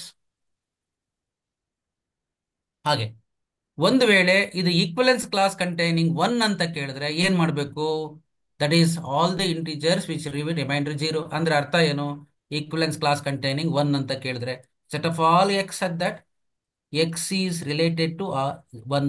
ಅಂದ್ರೆ ಅರ್ಥ ಹೇಳಿ, x minus one is divisible by two. X minus one is divisible by two ಅಂತಂದ್ರೆ ಅರ್ಥ what is the meaning of this? One ಅನ್ನುವಂತ ರಿಮೈಂಡರ್ ಅಂದ್ರೆ all the integers which leave remainder one ಅಂದ್ರೆ that is equivalence class containing one. So this is the idea equivalence class ಅಂತಂದ್ರೆ. So ಹೇಗೆ ಅದನ್ನು ನಾವು mention ಮಾಡಿದೀವಿ ಅಂತ ಒಂದ್ಸರಿ ಗ್ಲಾನ್ಸ್ ಮಾಡಿ ಒಂಚೂರು ಗಮನಿಸಿ. ಇದು ಯಾವುದು ರಿಲೇಷನ್ ಫಂಕ್ಷನ್ಸ್ ಅಲ್ಲಿ ನಾವು ಸ್ವಲ್ಪ ಕಾನ್ಸಂಟ್ರೇಟ್ ಮಾಡ್ತಕ್ಕಂಥ ಪ್ರಾಬ್ಲಮ್ಮು. ಓಕೆ, ಇನ್ನೆಲ್ಲ ಮಾಮೂಲಿ one function from set A to itself, ಇವನ್ನೆಲ್ಲ ನಾನು ಹೇಳಿ ಡಿಸ್ಕಸ್ ಮಾಡಲ್ಲ. ನಾನು ಇವತ್ತು ಇಲ್ಲಿ ನಿಮ್ಮ ಮುಂದೆ ಬಂದಿರೋದು ಹೇಗೆ ಅಂತಂದ್ರೆ ಯಾವ ಪಾರ್ಟ್ ಇಂಪಾರ್ಟೆಂಟು ನಮಗೆ ನೂರಕ್ಕೆ ನೂರು ತೆಗಿಬೇಕಪ್ಪ. ಪಾರ್ಟ್ ಎ ವಿಭಾಗದಲ್ಲೇ ಇಂಪಾರ್ಟೆಂಟ್. ಈಗ ನಾವು ಸ್ವಲ್ಪ ಡಿಫಿಕಲ್ಟಿ ಏರಿಯಾ ಎಲ್ಲಿ ಬರುತ್ತೆ ಅನ್ನೋದ್ರ ಬಗ್ಗೆ ಹೈಲೈಟ್ ಮಾಡ್ತಾ ಇದ್ದೀನಿ. ಈಗ ನೋಡಿ, if set A contains 5 elements, set B contains 6 elements, one and onto mapping from A to B ಎಷ್ಟು ಬರುತ್ತೆ ಅಂತ. One and onto mapping ಅಂದ್ರೆ ನೋಡಿ, ಈಗ ಒಂದು ಜಸ್ಟ್ ಗಮನಿಸಿ ಇದನ್ನೇ ನೀವು ಬಹಳ ಫಾರ್ಮುಲಾ ಹಾಕೋಬೇಕಂತ ಏನಿಲ್ಲ. ಹೀಗೆ ಇದರಲ್ಲಿ ಎಷ್ಟು ಬರುತ್ತಪ್ಪ? 5 ಎಲಿಮೆಂಟ್ಸ್ 1 2 3 4 5 ಅಂತ ಇಟ್ಕೊಳ್ಳೋಣ. ಇದರಲ್ಲಿ 6 ಎಲಿಮೆಂಟ್ಸ್ ಇದೆ. ಈಗ A B C D E F ಅಂತ ಒನ್ ಆಗ್ಬೇಕು, ಆನ್ ಟೂನು ಆಗ್ಬೇಕು. ಅಂದ್ರೆ ಅರ್ಥ ಹೇಳಿ, ಈ ಯಾವ ಎಲಿಮೆಂಟ್ಸ್ ಇದು ಬಿ ಅಂತ ಇಟ್ಕೊಂಡ್ರೆ, ಇದು ಎ ಅಂತ ಇಟ್ಕೊಂಡ್ರೆ, ಏನಲ್ಲಿರ್ತಕ್ಕಂಥ ಎಲಿಮೆಂಟ್ಸ್ ಎಲ್ಲವೂ ರಿಲೇಟ್ ಆಗಿರ್ಬೇಕು 1 to 1. ಈಗ ನೋಡಿ ಏನಾಗದಪ್ಪ. So one and onto ಆಗ್ಬೇಕು ಅಂತಂದ್ರೆ ಬಹಳ ಮುಖ್ಯವಾಗಿ n of A is equal to n of b ಆಗಿರಬೇಕು. ಆದ್ರೆ ಇಲ್ಲಿ ಏನಾಗಿದೆ, ಎ ನಲ್ಲಿ 5 ಎಲಿಮೆಂಟ್ಸ್ ಇದೆ, ಬಿ ನಲ್ಲಿ 6 ಎಲಿಮೆಂಟ್ಸ್ ಇದೆ. N of A is equal to n of b ಇಲ್ಲ. ಆಗ number of one onto mappings ಇರೋದೇ ಇಲ್ಲ. ಆಗ ಉತ್ತರ ಯಾವುದು? 0. ಸೊ ಅಲ್ಲಿ ತುಂಬಾ ಸೆನ್ಸಿಬಲ್ ಆಗಿ ಯೋಚನೆ ಮಾಡಬೇಕು. ಸೊ ನಾವು ಹೇಗೆ ಬಂದಿದೆ ಅಂತ ಹೇಳಿ ಈಗ ನಾವು ಫಾರ್ಮುಲಾ ಪ್ರಕಾರ ಎನ್ ಫ್ಯಾಕ್ಟೋರಿಯಲ್ ಅಂತ ನೋಡೋದಲ್ಲ. ಓಕೆ, ಸೊ ಇದು ನೋಡಿ, ಈ ತರದ ಕೆಲವೊಂದಿಷ್ಟು ಕಾನ್ಸೆಪ್ಟ್ಗಳನ್ನ ಅರ್ಥ ಮಾಡ್ಕೊಳ್ಳಿ. ನೋಡಿ, ಈಗ ಇದು ಏನು 1 2 3 up to n, B is a comma B, number of surjection ಅಂದ್ರೆ ಆನ್ ಟು ಫಂಕ್ಷನ್ ಹೇಗಿರುತ್ತೆ ಅಂತ. ಸೊ ಈ ತರದ ಪ್ರಶ್ನೆ ನಿಮ್ಮ ಟೆಕ್ಸ್ಟ್ ಬುಕ್ ನಲ್ಲಿ ಇದೆ. ಈ ತರದ್ದು ನೋಡ್ಕೊಳ್ಳಿ, ನಾನು ಅದ್ರ ಬಗ್ಗೆ ಹೆಚ್ಚು ಡಿಸ್ಕಸ್ ಮಾಡ್ತಾ ಇಲ್ಲ. ಇನ್ನು ಇನ್ವರ್ಸ್ ಟ್ರಿಗ್ನಾಮೆಟ್ರಿ ಫಂಕ್ಷನ್ ಒಂದಿಷ್ಟು ನೋಟ್ ಡೌನ್ ಮಾಡ್ಕೊಳ್ಳಿ. ತುಂಬಾ ಡೀಟೇಲ್ ಆಗಿ ಅಲ್ಲದೆ ಇದ್ರು ಕೂಡ ಯಾವುದು ಇಂಪಾರ್ಟೆಂಟ್ ಅನ್ನೋದನ್ನ ನೀವು ಗಮನಿಸಿಟ್ಕೊಳ್ಳಿ. ಇವತ್ತು ಕ್ಲಾಸಸ್ ಆದ ತಕ್ಷಣನೇ ನೀವು ನೋಡ್ಬೇಕಾಗಿರೋದು ಇವತ್ತು ಮಾಡಿರುವಂತ ಕಾನ್ಸೆಪ್ಟ್ಗಳು, ಹೈಲೈಟೆಡ್ ಪಾಯಿಂಟ್ಸ್ ಯಾವುದು ಅಂತ ಒಂದ್ಸರಿ ಬುಕ್ ನಲ್ಲಿ ಅಥವಾ ನಿಮ್ಮ ನೋಟ್ಸ್ ಅಲ್ಲಿ ಟಿಕ್ ಮಾಡ್ಕೊಳ್ಳಿ, ನೋಟ್ ಮಾಡ್ಕೊಳ್ಳಿ. ಇದರಲ್ಲಿ ಇನ್ವರ್ಸ್ ಟ್ರಿಗ್ನಾಮೆಟ್ರಿ ಫಂಕ್ಷನ್ ಅಲ್ಲಿ ತುಂಬಾ ಮುಖ್ಯವಾಗಿರೋದು ಡೊಮೈನು ಮತ್ತೆ ರೇಂಜ್.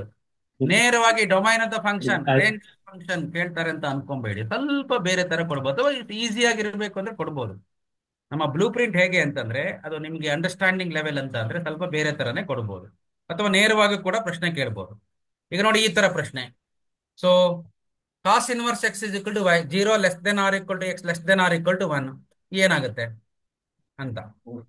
ಸೊ ಈಗ ನೋಡಿ, cos inverse x is equal to y, cos inverse x is equal to y, 0 less than or than same repeat ಆಗಿದೆ. ನಾನು ಒಂದ್ ಸ್ವಲ್ಪ ಇದನ್ನ ಬದಲಾವಣೆ ಅದ ಸೊ ನೆಕ್ಸ್ಟ್ ಚೇಂಜ್ ಮಾಡಿಸ್ಕೊಂತೀವಿ ಸದ್ಯಕ್ಕೆ ಕೊಡು. ಈಗ ಸದ್ಯಕ್ಕೆ ಕೊಡು. ನೆಕ್ಸ್ಟ್ ನೀವು ಊರಿಗೆ sine inverse equal to y 0 less than or equal to 1 ಅಂತ ಇದೆ ನೋಡಿ. ಸೊ ಈಗ ನಾನು ಈಗ ಇದನ್ನ ಒಂದಿಷ್ಟು ಚೇಂಜಸ್ ಮಾಡ್ಕೋತೀನಿ. ಇದು ಮೈನಸ್ ಅಂತ ತೆಗೆದುಕೊಳ್ತೀನಿ ನೋಡಿ. ಈಗ 0 to y, ಈಗ ಇದು ಓಕೆ ಇಷ್ಟಿದೆ ಈಗ ನೋಡಿ. ಸೊ ಈಗ ಉತ್ತರಿಸ್ಬೇಕಾಗಿರೋದು ನೀವು ಯಾರಾದರೂ ಉತ್ತರಿಸ್ಬೋದು ನೋಡಿ, ಯಾರಾದರೂ.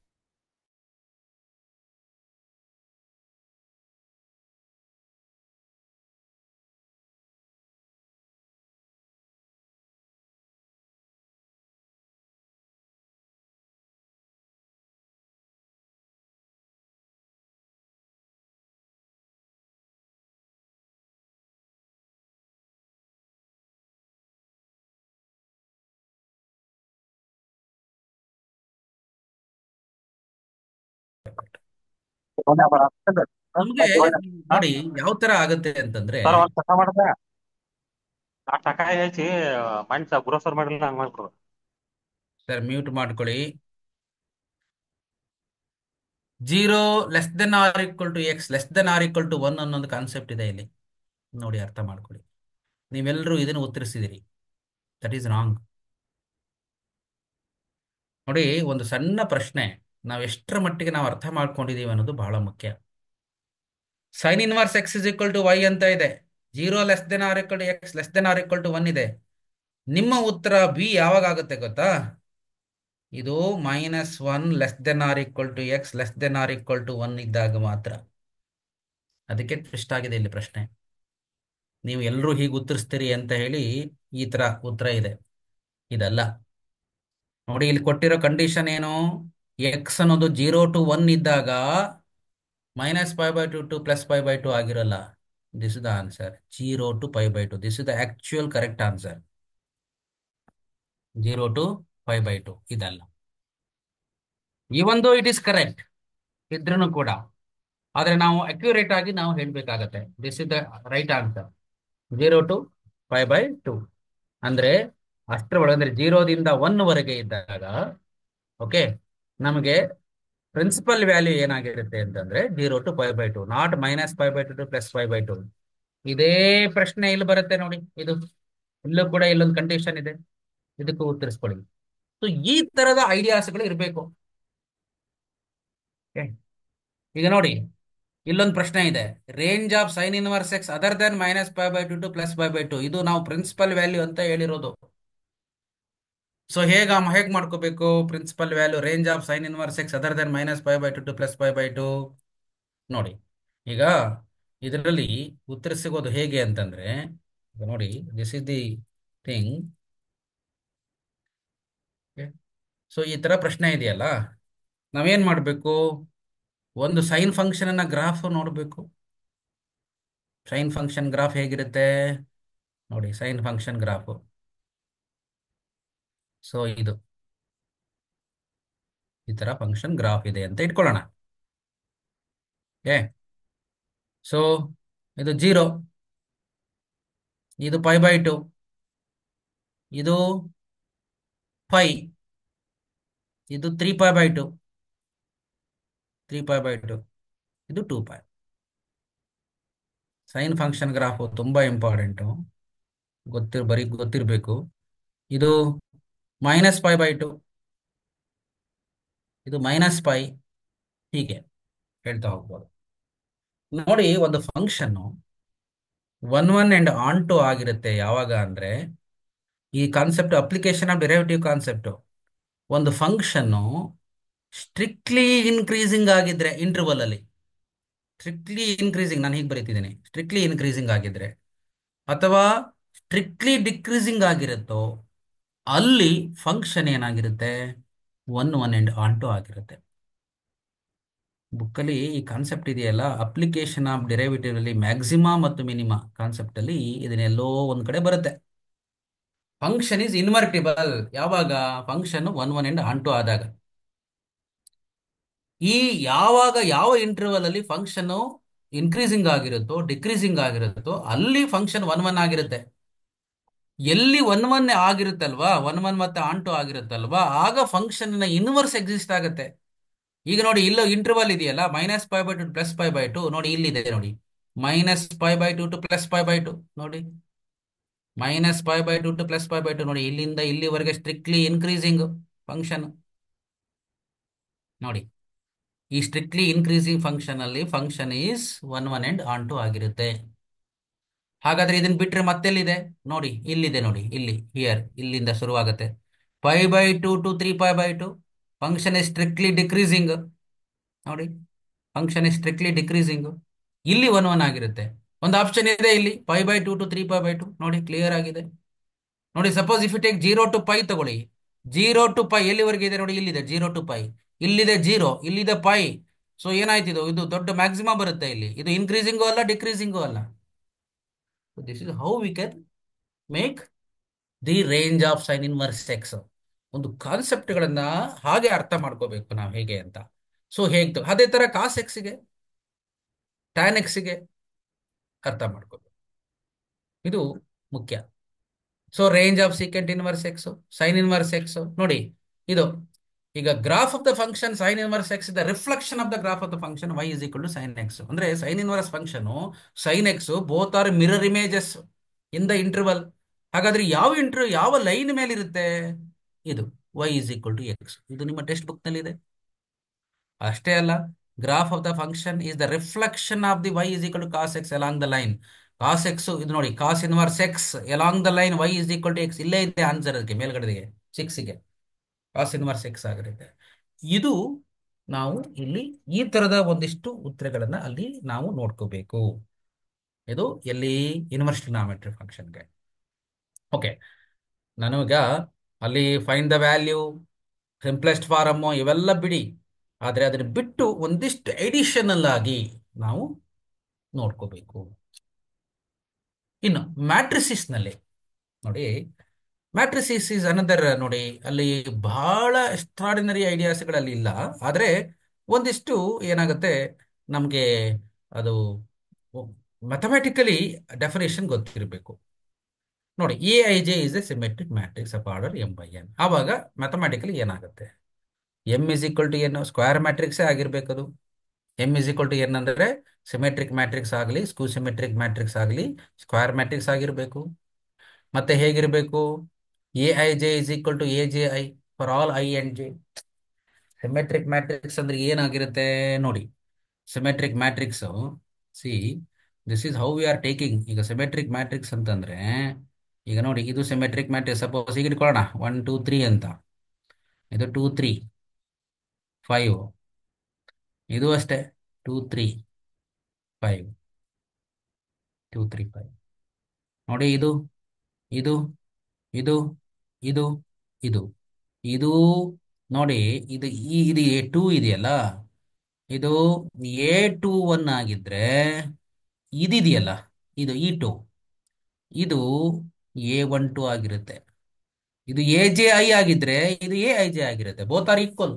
ಅದೇ ಕಾನ್ಸೆಪ್ಟ್ ಇಲ್ಲಿ ಹೇಳಿರೋದು ಮ್ಯಾಥಮ್ಯಾಟಿಕಲಿ ಐಡಿಯಾನ.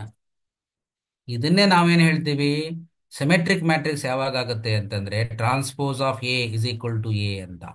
ಈ ಡೆಫಿನೇಷನ್ ಇಲ್ಲ ಇದರಲ್ಲಿ, ಈ ತರ ಡೆಫಿನೇಷನ್ ಇದೆ. ಈ ತರದ್ದನ್ನು ನೋಡ್ಕೋಬೇಕು.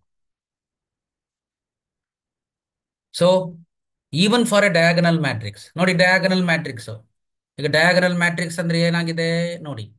ಸೊ ಇದು ನೋಡಿ, ಇದು ಮ್ಯಾಟ್ರಿಕ್ಸ್ ಈ ತರ, ಇದು ಡಯಾಗನಲ್ ಮ್ಯಾಟ್ರಿಕ್ಸ್. ಇಲ್ಲೇನಾಗಿದೆ, ಡಯಾಗನಲ್ ಮ್ಯಾಟ್ರಿಕ್ಸ್ ಅಂದ್ರೆ ಅರ್ಥ ಹೇಳಿ. So Aij is not equal to 0, ಅದು 0 ಆಗಿರಬಾರ್ದು. ಯಾವಾಗ, when i is equal to j. ಅರ್ಥ ಮಾಡ್ಕೊಳ್ಳಿ. ಸೊ ಡಯಾಗನಲ್ ಮ್ಯಾಟ್ರಿಕ್ಸ್ ಅಲ್ಲಿ ಸಫಿಕ್ಸ್ಗಳೆಲ್ಲ ಒಂದೇ ಆಗಿರುತ್ತೆ. ನೋಡಿ, ಇದು ಇದೆಯಲ್ಲ ಈ ಸಫಿಕ್ಸ್, ಇದು A11 ಆಗಿರುತ್ತೆ, ಇದು A22 ಆಗಿರುತ್ತೆ, ಇದು A33 ಆಗಿರುತ್ತೆ. ಸಫಿಕ್ಸ್ ಸೇಮ್ ಇರುತ್ತೆ. ಅದಕ್ಕೆ ನಾವು ಹೆಂಗ್ ಬರಿತೀವಿ, Aij ಅನ್ನೋ ಎಲಿಮೆಂಟ್, ಡಯಾಗನಲ್ ಎಲಿಮೆಂಟ್ 0 ಆಗಿರಬಾರ್ದು. ಬರೆಯೋದು ಹೇಗೆ, i is equal to j ಅಂತ. ಹಾಗಾದ್ರೆ ಉಳಿದಿರೋ ಎಲಿಮೆಂಟ್ಸ್ ಏನಾಗಿರ್ಬೇಕು, 0 ಆಗಿರುತ್ತೆ. ಈಸ್ ಈಕ್ವಲ್ ಟು 0 ಯಾವಾಗ, when i not equal to j. So ಈ ತರದ ಡೆಫಿನೇಷನ್ಗಳನ್ನ ನೋಡ್ಕೋಬೇಕು. ಬುಕ್ಕಲ್ಲಿ ಡಯಾಗನಲ್ ಮ್ಯಾಟ್ರಿಕ್ಸ್ ಅಂದ್ರೆ ಹೇಗಿರುತ್ತೆ? All the elements of the diagonal are not zero, all other non diagonal elements are zero ಅಂತ. ಸೊ ಇದು ಕಿಂತ ನಾವು ಈ ತರದ, ಈಗ ನೋಡಿ ಇದನ್ನೇ ಸ್ಕೇಲಾರ್ ಮ್ಯಾಟ್ರಿಕ್ಸ್ ಅಂತ ಹೇಳಬೇಕು ಅಂತಂದ್ರೆ ಏನಾಗಿರ್ಬೇಕು? ಎ ಐ ಜೆ ಇದೆಯಲ್ಲ, ಇದು ಮಾಡಿಫಿಕೇಶನ್ ಆಗುತ್ತೆ ಈಗ. A i j is equal to, so a i j is equal to a i j is equal to k, some constant k for i is equal to j. K ಅಂದ್ರೆ constant matrix, ಅದು scalar matrix. ಇದು one ಆದ್ರೆ identity matrix ಆಗುತ್ತೆ. So ಇದು matrix ಮೇಲೆ ನೋಡುವಂತ ಕಾನ್ಸೆಪ್ಟ್ಗಳು. ಈಗ multiplication of matrices, ಮತ್ತೆ ಅದರ ಮೇಲೆ ಇರ್ತಕ್ಕಂಥ ಸ್ಕ್ವೇರ್ ಮ್ಯಾಟ್ರಿಕ್ಸು, ಡಯಾಗನಲ್ ಮ್ಯಾಟ್ರಿಕ್ಸು, ಡೆಫಿನೇಷನ್ಗಿಂತನೂ ಕೂಡ ಅದು ಹೇಗೆ ಎ ಐ ಜೆ ಫಾರಮ್ನಲ್ಲಿ ಎಕ್ಸ್ಪ್ರೆಸ್ ಆಗುತ್ತೆ ಅಂತ. ಮತ್ತು ಎ ಐ ಜೆ ಇಸ್ ಕೂಡ I/J construct matrix 2x2 matrix, ಈ ತರ 2x2 ಮ್ಯಾಟ್ರಿಕ್ಸ್ ಕನ್ಸ್ಟ್ರಕ್ಟ್ ಮಾಡಿ. ಸಾಮಾನ್ಯವಾಗಿ ಆ ಥರದ ಪ್ರಾಬ್ಲಮ್ಗಳೇ ಹೆಚ್ಚು. ಮಲ್ಟಿಪ್ಲಿಕೇಶನ್ ನೋಡಿ ಈ ತರ, ಇದು ನೋಡಿ, ಇದು ಒಂದು ಸ್ವಲ್ಪ ಡಿಫಿಕಲ್ಟ್ ಕಾನ್ಸೆಪ್ಟ್, ನಿಮ್ಮ ಟೆಕ್ಸ್ಟ್ ಬುಕ್ ನಲ್ಲಿ ಇದೆ ಇದೊಂದು ಈ ತರದ್ದು. I+A² - 7A is equal to ಒಂದು matrix A is a square matrix set that A² is equal to A, then I+A³ - 7A is equal to. ಬುಕ್ಕಲ್ಲಿ ಇದೆ, ನಿಮ್ಮ ಟೆಕ್ಸ್ಟ್ ಬುಕ್ಕಲ್ಲಿ ಒಂದು MCQ ಆಗಿದೆ ಆ ಥರದ್ದು. ಈಗ ನೋಡಿ ಇದು ಈ ತರ ಇನ್ನೊಂದು A/B is a skew symmetric matrix, A+B+C+D ಅಂದ್ರೆ ಏನು? ಸ್ಕ್ಯೂ ಸಿಮೆಟ್ರಿಕ್ ಮ್ಯಾಟ್ರಿಕ್ಸ್ ಅಲ್ಲಿ ಏನಾಗಿರುತ್ತೆ? ಎ ಮತ್ತು ಡಿ ಜೀರೋ ಆಗಿರುತ್ತೆ, ಡಯಾಗನಲ್ ಎಲಿಮೆಂಟ್ಸ್ ಎಲ್ಲ ಜೀರೋ ಆಗಿರುತ್ತೆ. ಅದೇ ಬಿ ಮತ್ತು ಸಿ ಏನಾಗಿರುತ್ತೆ? ಸೈನ್ ಚೇಂಜಸ್ ಆಗಿರುತ್ತೆ, ಬಿ ಮತ್ತು ಸಿ ಸೈನ್ ಚೇಂಜಸ್ ಆಗಿರುತ್ತೆ. ಇಷ್ಟನ್ನು ಇಟ್ಕೊಂಡು ತಯಾರು ಮಾಡೋದು, ಅದನ್ನು ನಾವು ಆನ್ಸರ್ ಮಾಡಬೇಕು. So getting the concept clearly, ನಮಗೆ we will now to get the answer. ನೋಡಿ A and B are symmetric matrices. A and B symmetric matrix ಆಗಿದ್ರೆ ಏನಾಗಿರುತ್ತೆ? AB - BA is a skew symmetric matrix ಆಗಿರುತ್ತೆ. ಹಾಗೆ ಅದೇ ತರ statement ಪ್ರಾಬ್ಲಮ್ಸ್ಗಳು, figure based ಪ್ರಾಬ್ಲಮ್ಸ್ಗಳು ಇವೆಲ್ಲ. ಮತ್ತೆ ನೋಡಿ ಇದು ಪ್ರಾಡಕ್ಟ್ ಆಫ್ ದ ಪಿ ಮತ್ತೆ ಕ್ಯೂ ಅನ್ನ ಮ್ಯಾಟ್ರಿಕ್ಸ್ ಇದೆ, PQ ಡಿಫೈನ್ ಆಗುತ್ತೆ. ಈಗ ಕ್ಯೂನ ಮ್ಯಾಟ್ರಿಕ್ಸ್ 2/3 ಆಗಿದ್ರೆ ಮ್ಯಾಟ್ರಿಕ್ಸ್ ಪಿ ಎಷ್ಟು ಅಂತ. ಆಕ್ಚುಲಿ ಉಲ್ಟಾ, 2/3 ಇದ್ರೆ 3/2 ಆಗುತ್ತದೆ. ಹೀಗೆ ಸೊ ಹೇಗೆ ಬಂತು ನೋಡ್ಕೋಬೇಕು ಅದನ್ನ. ಸೊ PQ ಅನ್ನೋದು ನೋಡಿ ನಾವು ನೋಡ್ಕೋಬೇಕು ಅದನ್ನ. ಅಟ್ಲೀಸ್ಟ್ ವಿ ಹ್ಯಾವ್ ಟು, ಇದನ್ನ ಡಯಾಗನಲ್ ಮ್ಯಾಟ್ರಿಕ್ಸ್ ಅಂತ ಇದೆ, ಇಲ್ಲಿ ಡಯಾಗನಲ್ ಮ್ಯಾಟ್ರಿಕ್ಸ್ ಅಂತ ಇದೆ. ಪಿ ಮ್ಯಾಟ್ರಿಕ್ಸ್ ಕೊಟ್ಟಿಲ್ಲ ಅವರು, ಕ್ಯೂ ಮ್ಯಾಟ್ರಿಕ್ಸ್ ಅನ್ನ ಕೊಟ್ಟಿದ್ದಾರೆ 2/3 ಅಂತ. ಸೊ PQ ಮ್ಯಾಟ್ರಿಕ್ಸ್ ಏನಾಗುತ್ತೆ? PQ ಡಿಫೈನ್ ಆಗುತ್ತೆ. ಈಗ ಇದು 2/3 ಮ್ಯಾಟ್ರಿಕ್ಸ್ ಆಗಿದೆ ಅಂದ್ರೆ ಇದು ಆಗ್ಬೇಕು, ಯಾಕಂದ್ರೆ ಡಯಾಗನಲ್ ಮ್ಯಾಟ್ರಿಕ್ಸ್ ಇದು ನೋಡಿ, ಇದು ಕೊಯಿನ್ಸೈಡ್ ಆಗಿ ಇದೇನಾಯ್ತು? PQ must be 3/3. So diagonal matrix ಎಲ್ಲ ಏನಾಗಿರುತ್ತೆ? ಸ್ಕ್ವೇರ್ ಮ್ಯಾಟ್ರಿಕ್ಸ್ ಆಗಿರ್ಬೇಕು. ಹಾಗೆ ಈ ತರ. ಸೊ ಇದಕ್ಕೆ ಈ ತರದ ಒಂದು ಕಾನ್ಸೆಪ್ಟ್ ಡಿಟರ್ಮಿನೆಂಟ್ಸ್ ಅಲ್ಲಿ.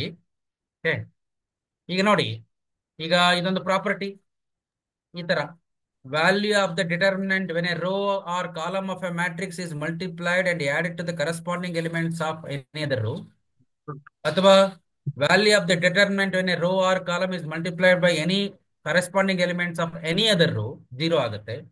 ಈ ತರದ ಒಂದು ಪ್ರಾಪರ್ಟಿ ಇದೆ, ನೋಡ್ಕೊಳ್ಳಿ. ಈಗ ನೋಡಿ ಈ ತರದೊಂದು problem, this one, A into adjoint of A matrix 5 0 0 0 5 0 0 0 5, determinant of adjoint of A ಏನಾಗುತ್ತೆ? ಆಕ್ಚುಲಿ ಇದರಲ್ಲಿ ಏನಾಯ್ತು?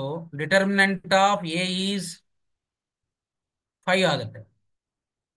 ನೋಡಿ A into adjoint of A ಅಂದ್ರೆ, ಸೊ ನೋಡಿ determinant of A into adjoint of A ಅಂತಂದ್ರೆ ಈ ಕಾನ್ಸೆಪ್ಟ್ ನಾವು ಆಲ್ರೆಡಿ ನೋಡಿದೀವಿ. A into adjoint of A ಅಂದ್ರೆ that is determinant of A into I ಅಂತ. ಈಗ ಏನಾಗಿದೆ? ಡಿಟರ್ಮಿನೆಂಟ್ ಆಫ್ A ಇಲ್ಲಿ 5 ಇದೆಯಲ್ಲ, ಇದನ್ನ ನಾವು ಹೇಗೆ ಬರಿಬಹುದು? 5 ಕಾಮನ್ ತಕೊಂಡ್ರೆ ಇದು 1 0 0 0 1 0 0 0 1, ಇದು ಐಡೆಂಟಿಟಿ ಮ್ಯಾಟ್ರಿಕ್ಸ್, ಇದು ಡಿಟರ್ಮಿನೆಂಟ್ ಆಫ್ A ಆಗಿರುತ್ತೆ 5 ಇದು. So A into adjoint of A determinant of A into I ಆಗಲೇಬೇಕು. ಹಾಗಾದ್ರೆ ಡಿಟರ್ಮಿನೆಂಟ್ ಆಫ್ A ಏನು ಕೊಟ್ಟಂಗಾಯ್ತು? 5 ಆಯ್ತು. ಹಾಗಾದ್ರೆ what is the determinant of adjoint of A? Determinant of adjoint of A formula ಏನಿದೆ? Determinant of A to the power of n - 1. ಅಂದ್ರೆ ಇಲ್ಲಿ 3/3 matrix 3 - 1 3 - 1 ಅಂದರೆ ಅರ್ಥ ಏನು? Determinant of a square. Determinant of a square ಅಂದರೆ ಏನಾಗುತ್ತೆ? 5 square. 5 square ಅಂದರೆ 25. So ಇದು ಆನ್ಸರ್. ಅದೇ ಥರ ಡಿಟರ್ಮಿನೆಂಟ್ ಆಫ್ ಇದೇ ಪ್ರಶ್ನೆನ ಡಿಟರ್ಮಿನೆಂಟ್ ಆಫ್ ಎ ಇನ್ವರ್ಸ್ ಅಂತ ಕೊಡ್ಬೋದು. What is that? 1/ಡಿಟರ್ಮಿನೆಂಟ್ ಆಫ್ ಎ, ದಟ್ ಈಸ್ 1/5 ಅಂತ. ಹಾಗೆ determinant of A into A dash ಅಂತ ಕೊಡ್ಬೋದು. So determinant of A into determinant of A dash. Determinant of A dash ಮತ್ತು ಡಿಟರ್ಮಿನೆಂಟ್ ಆಫ್ ಎ ಎರಡೂ ಒಂದೇ, ಹಾಗಾಗಿ 5 ಸ್ಕ್ವೇರ್ ಆಗುತ್ತೆ ಇದು. So this is okay. ಇದು 5 ಆಗುತ್ತೆ. ಡಿಟರ್ಮಿನೆಂಟ್ ಆಫ್ ಎ ಡ್ಯಾಶ್ ಕೂಡ 5ನೇ. So that is also 25. So ಒಂದು ಪ್ರಶ್ನೆನ ಇಟ್ಕೊಂಡು ವಿವಿಧ ರೀತಿಯಲ್ಲಿ ಕೇಳ್ಬೋದು ಹಾಗೆ. ಸೊ ಇದರಲ್ಲಿ ಫಿಲ್ ಇನ್ ದ ಬ್ಲಾಂಕ್ಸ್ ಬರ್ಬೋದು ಹೀಗೆ. ಇದು ಏನು, ಯಾವುದರಲ್ಲಿ? ಡಿಟರ್ಮಿನೆಂಟ್ಸ್ ಅಲ್ಲಿ ನಾವು ನೋಡ್ತಕ್ಕಂಥದ್ದು. ಇನ್ನು ಕಂಟಿನ್ಯೂಟಿ ಡಿಫರೆನ್ಷಿಯಬಿಲಿಟಿ ಅಲ್ಲಿ ಸ್ವಲ್ಪ ಇದು ನಾವು ಡಿಫರೆನ್ಷಿಯಬಿಲಿಟಿ ಕಾನ್ಸೆಪ್ಟ್ ಅನ್ನ ಅರ್ಥ ಮಾಡ್ಕೋಬೇಕು. ಇಲ್ಲಿ ಚೈನ್ ರೂಲ್ ಮೇಲೆ ಇರುತ್ತೆ. ಸಾಮಾನ್ಯವಾಗಿ MCQ ಚೈನ್ ರೂಲ್ ಮೇಲೆ ಇರೋದು, ಅಥವಾ ಇನ್ವರ್ಸ್ ಟ್ರಿಗ್ನಾಮೆಟ್ರಿ ಫಂಕ್ಷನ್ ಮೇಲೆ ಇರುತ್ತೆ. ಅಥವಾ ನೋಡಿ ಈ ಸಮ್ ದ ಸೀರೀಸ್ ಅಂತ ನೀವು ಎಲ್ಲದನ್ನೂ ನೋಡ್ಕೋಬೇಕಾಗಿರೋದು. ಇಲ್ಲಿ ನೋಡಿ ಅರ್ಥ ಮಾಡ್ಕೊಳ್ಳಿ. ಇಲ್ಲಿ ಬಹಳಷ್ಟು ಈಗ ನಾವು ತುಂಬಾ ಏನು ಫಂಕ್ಷನು ಈಗ ಹೀಗಿದೆ. ಫಂಕ್ಷನ್ ಇದು ಯಾವುದರಲ್ಲಿ? ಕಂಟಿನ್ಯೂಟಿ ಡಿಫರೆನ್ಷಿಯಬಿಲಿಟಿನಲ್ಲಿ ಪ್ರಾಪರ್ಟೀಸ್ ಆಫ್ ನೋಡ್ಕೋಬೇಕಾಗಿದ್ದು ಬುಕ್ಕಲ್ಲಿದೆ ನೋಡಿ. Properties of exponential function. Exponential function ಯಾವುದು ನೋಡಿ? B⁴X, E⁴X ಈ ಥರದ್ದು exponential function. Properties of logarithmic function. Logarithmic function ಇದನ್ನ ಲಾಗರಿಥಮಿಕ್ ಫಂಕ್ಷನ್ ಇಷ್ಟು ನೋಡ್ಕೊಳ್ಬೇಕು. ಹೇಗಿರುತ್ತೆ E⁴X ಅಥವಾ A⁴X ಫಂಕ್ಷನ್? ನೋಡಿ ಗ್ರಾಫ್ ಹೇಗಿರುತ್ತೆ. ಈ function cut the y axis at 0,1. 0,1 ಅಲ್ಲಿ ಕಟ್ ಮಾಡುತ್ತೆ ನೋಡಿ. ಈಗ ಇದು ಇನ್ಕ್ರೀಸಿಂಗ್ ಫಂಕ್ಷನ್ ಮತ್ತೆ ಕಂಟಿನ್ಯೂಸ್ ಫಂಕ್ಷನ್ ನೋಡಿ. ಇದು ರಿಲೇಟೆಡ್ ಆಗಿ ಇಲ್ಲಿದೆ ಒಂದು problem. If the function f(x) is equal to A⁴X, domain is -∞ to +∞. It is continuous function and differentiable at x equals 0 ಅಂತ. ಸೊ ಈ ತರ ಪ್ರಾಬ್ಲಮ್. ನಾನು ಉತ್ತರ ಹೇಳಲಿಕ್ಕೆ ಹೋಗಲ್ಲ ನೋಡಿ. ಇದೇ ಫಂಕ್ಷನು ಹೀಗೆ ಕೊಡ್ಬೋದು. ನಾನು ಸ್ವಲ್ಪ ಪರ್ಯಾಯವಾಗಿ ಆಲ್ಟರ್ನೇಟಿವ್ ಆಗಿ ಹೇಳ್ತೀನಿ. ಈಗ ನೋಡಿ B⁴X ಅನ್ನೋದ್ರ ಬದಲು 10⁴X ಅಂತ ಕೊಡ್ಬೋದು. ಯಾಕಂದ್ರೆ B ಅನ್ನೋದು ಒಂದು ಎನಿ ಕಾನ್ಸ್ಟೆಂಟ್ y ಅಂತ ಇಟ್ಕೊಳ್ಳೋಣ. Statement 1 domain of the function is -∞ to +∞. Then statement 2 range of the function is -∞ to +∞. ಆಮೇಲೆ third one, so f is continuous function. Continuous function. Which one is correct ಅಂತ ಬಂದಾಗ actually domain ಈ figure ನೋಡಿದ್ರೆ ಗೊತ್ತಾಗುತ್ತೆ. Domain -∞ ಇಂದ +∞ ವರೆಗೆ ನೋಡಿ. ಈ ಫಿಗರು ಇಲ್ಲಿಂದ -∞ ಇಂದ +∞ ವರೆಗೆ ಹೋಗ್ತಾ ಇದೆ ಹೀಗೆ. ಇದು ಏನೇ ಇರಲಿ ಎಕ್ಸ್ಪೋನೆನ್ಷಿಯಲ್ ಫಂಕ್ಷನ್ ಹೀಗೆ ಇರೋದು. ಆಮೇಲೆ ರೇಂಜ್ -∞ to +∞. ನೋಡಿ -∞ to +∞ ರೇಂಜ್ ಅಂದ್ರೆ y ಆಕ್ಸಿಸ್. y ಆಕ್ಸಿಸ್ ನೋಡಿ ಇದು range r is a function from r to r ಅಂತ ತಗೊಂಡ್ರೆ, real number two real number ಅಂತ ತಗೊಂಡ್ರೆ, ಈಗ ನೋಡಿ -∞ to +∞ ಅಂತ ತಗೊಂಡ್ರೆ ನೋಡಿ ಗ್ರಾಫ್ ಬರೀ ಅಬೌವ್ ದ x ಆಕ್ಸಿಸ್ ಇದೆ. ಅಂದ್ರೆ 0 to ∞ ಮಾತ್ರ ಇದೆ. ಸೊ ಕೆಳಗಡೆ ಇಲ್ಲ, ಬಿಲೋ ದ x ಆಕ್ಸಿಸ್ ಇಲ್ಲ. ಹಂಗಾಗಿ ಆಪ್ಷನ್ ಸ್ಟೇಟ್ಮೆಂಟ್ 2 ತಪ್ಪಾಗತ್ತೆ. ಕಂಟಿನ್ಯೂಸ್ ಫಂಕ್ಷನ್ ಹೌದು, ಎಲ್ಲೂ ಬ್ರೇಕ್ ಇಲ್ಲ ಇಲ್ಲಿ. ಸೊ ಆಪ್ಷನ್ ಸ್ಟೇಟ್ಮೆಂಟ್ 1 ಮತ್ತೆ 3 ಸರಿ ಆಗುತ್ತೆ. ಅದೇ ತರ ಇದನ್ನು ನೋಡಿ. ಕಂಟಿನ್ಯೂಸ್ ಫಂಕ್ಷನ್ ಡಿಫರೆನ್ಷಿಯಬಲ್ ಆಗತ್ತಾ? 1, 2 and 3 ಹೌದು. ಡಿಫರೆನ್ಷಿಯಬಲ್ ಫಂಕ್ಷನ್ ಹೌದು. ಕಂಟಿನ್ಯೂಸ್ ಫಂಕ್ಷನ್ ಹೌದು. ಡೊಮೈನು ಆಗುತ್ತೆ 1, 2, 3 ಹೀಗೆ. ಈ ತರದ್ರಲ್ಲಿ ಇದನ್ನ ಏನು ಟ್ವಿಸ್ಟ್ ಮಾಡ್ತಾರೆ. ಓಕೆ. ಸೊ ಈಗ ನೋಡಿ f(x) is equal to modulus of x - 2. ಅದು ಫಂಕ್ಷನ್ ಏನು? ಡಿಫರೆನ್ಷಿಯಬಲ್ ಕಂಟಿನ್ಯೂಸ್ ಈ ತರದನ್ನ ಒಂದಿಷ್ಟು ಪ್ರಾಕ್ಟೀಸ್ ಮಾಡ್ಕೊಡಿ ನೋಡಿ. So if the function f(x) 10⁴x, domain, range, continuous function ಈ ತರದ ಒಂದಿಷ್ಟು ಐಡಿಯಾಸ್ಗಳನ್ನ ನೋಡ್ಕೊಳ್ಳಿ ನೋಡಿ. f(x) is x - 2. x - 2 modulus of x - 2. Actually graph ಬರೆದ್ರೆ modulus of x minus two ಇದು 1 ಆಗತ್ತಾ, ಇದು 2, ಇದು modulus of x minus two, ಇದು modulus of x minus two. This is thing.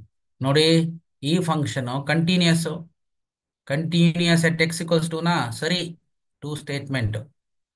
F of x is differentiable at x equal 0. ಹೌದು, differentiable at x equal 0 ಸರಿ. ಆದ್ರೆ not differentiable at X is equal to 2. Differentiable x equals 2 ಆಗಲ್ಲ. ಹಂಗಾಗಿ ಇದು ನೋಡಿ, question ಸ್ವಲ್ಪ twist ಮಾಡಿದ್ದಾರೆ.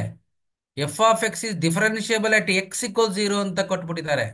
ಆದ್ರೆ ಎಕ್ಸ್ ಇಕ್ವಲ್ಸ್ 2 ನಲ್ಲಿ ಮಾತ್ರ ಡಿಫರೆನ್ಷಿಯಬಲ್ ಆಗಲ್ಲ. 0 ಇಲ್ಲಿರೋದು 0. ಇಲ್ಲಿ ಫಂಕ್ಷನ್ ಇದು ಡಿಫರೆನ್ಷಿಯಬಲ್ ಇದು, ಯಾಕೆಂದ್ರೆ ಅದು ಕಂಟಿನ್ಯೂಸ್ ಇದೆ ಮತ್ತೆ ಎಲ್ಲೂ ಬ್ರೇಕ್ ಇಲ್ಲ. ನೋಡಿ, ಯಾವಾಗ ಒಂದು ಫಂಕ್ಷನ್ ನಾನ್ ಡಿಫರೆನ್ಷಿಯಬಲ್ ಆಗುತ್ತೆ, ಡಿಫರೆನ್ಷಿಯಬಲ್ ಆಗಲ್ಲ ಅಂತಂದ್ರೆ ಈ ತರ ಇದ್ದಾಗ. ಯಾವ ಪಾಯಿಂಟ್ ಅಲ್ಲಿ ನೋಡಿ, ಈ ತರ ನೋಡಿ, ಹೀಗಿರುತ್ತಲ್ಲ, ಈ ತರ ಕಾರ್ನರ್ ಪಾಯಿಂಟ್ ಇದ್ರೆ ಇಲ್ಲಿ ಈ ಪಾಯಿಂಟ್ ಅಲ್ಲಿ ಡಿಫರೆನ್ಷಿಯಬಲ್ ಆಗಲ್ಲ. ಸೊ ಎಕ್ಸ್ ಇಕ್ವಲ್ಸ್ 2 ನಲ್ಲಿ ಇದು ಕಾರ್ನರ್ ಪಾಯಿಂಟ್.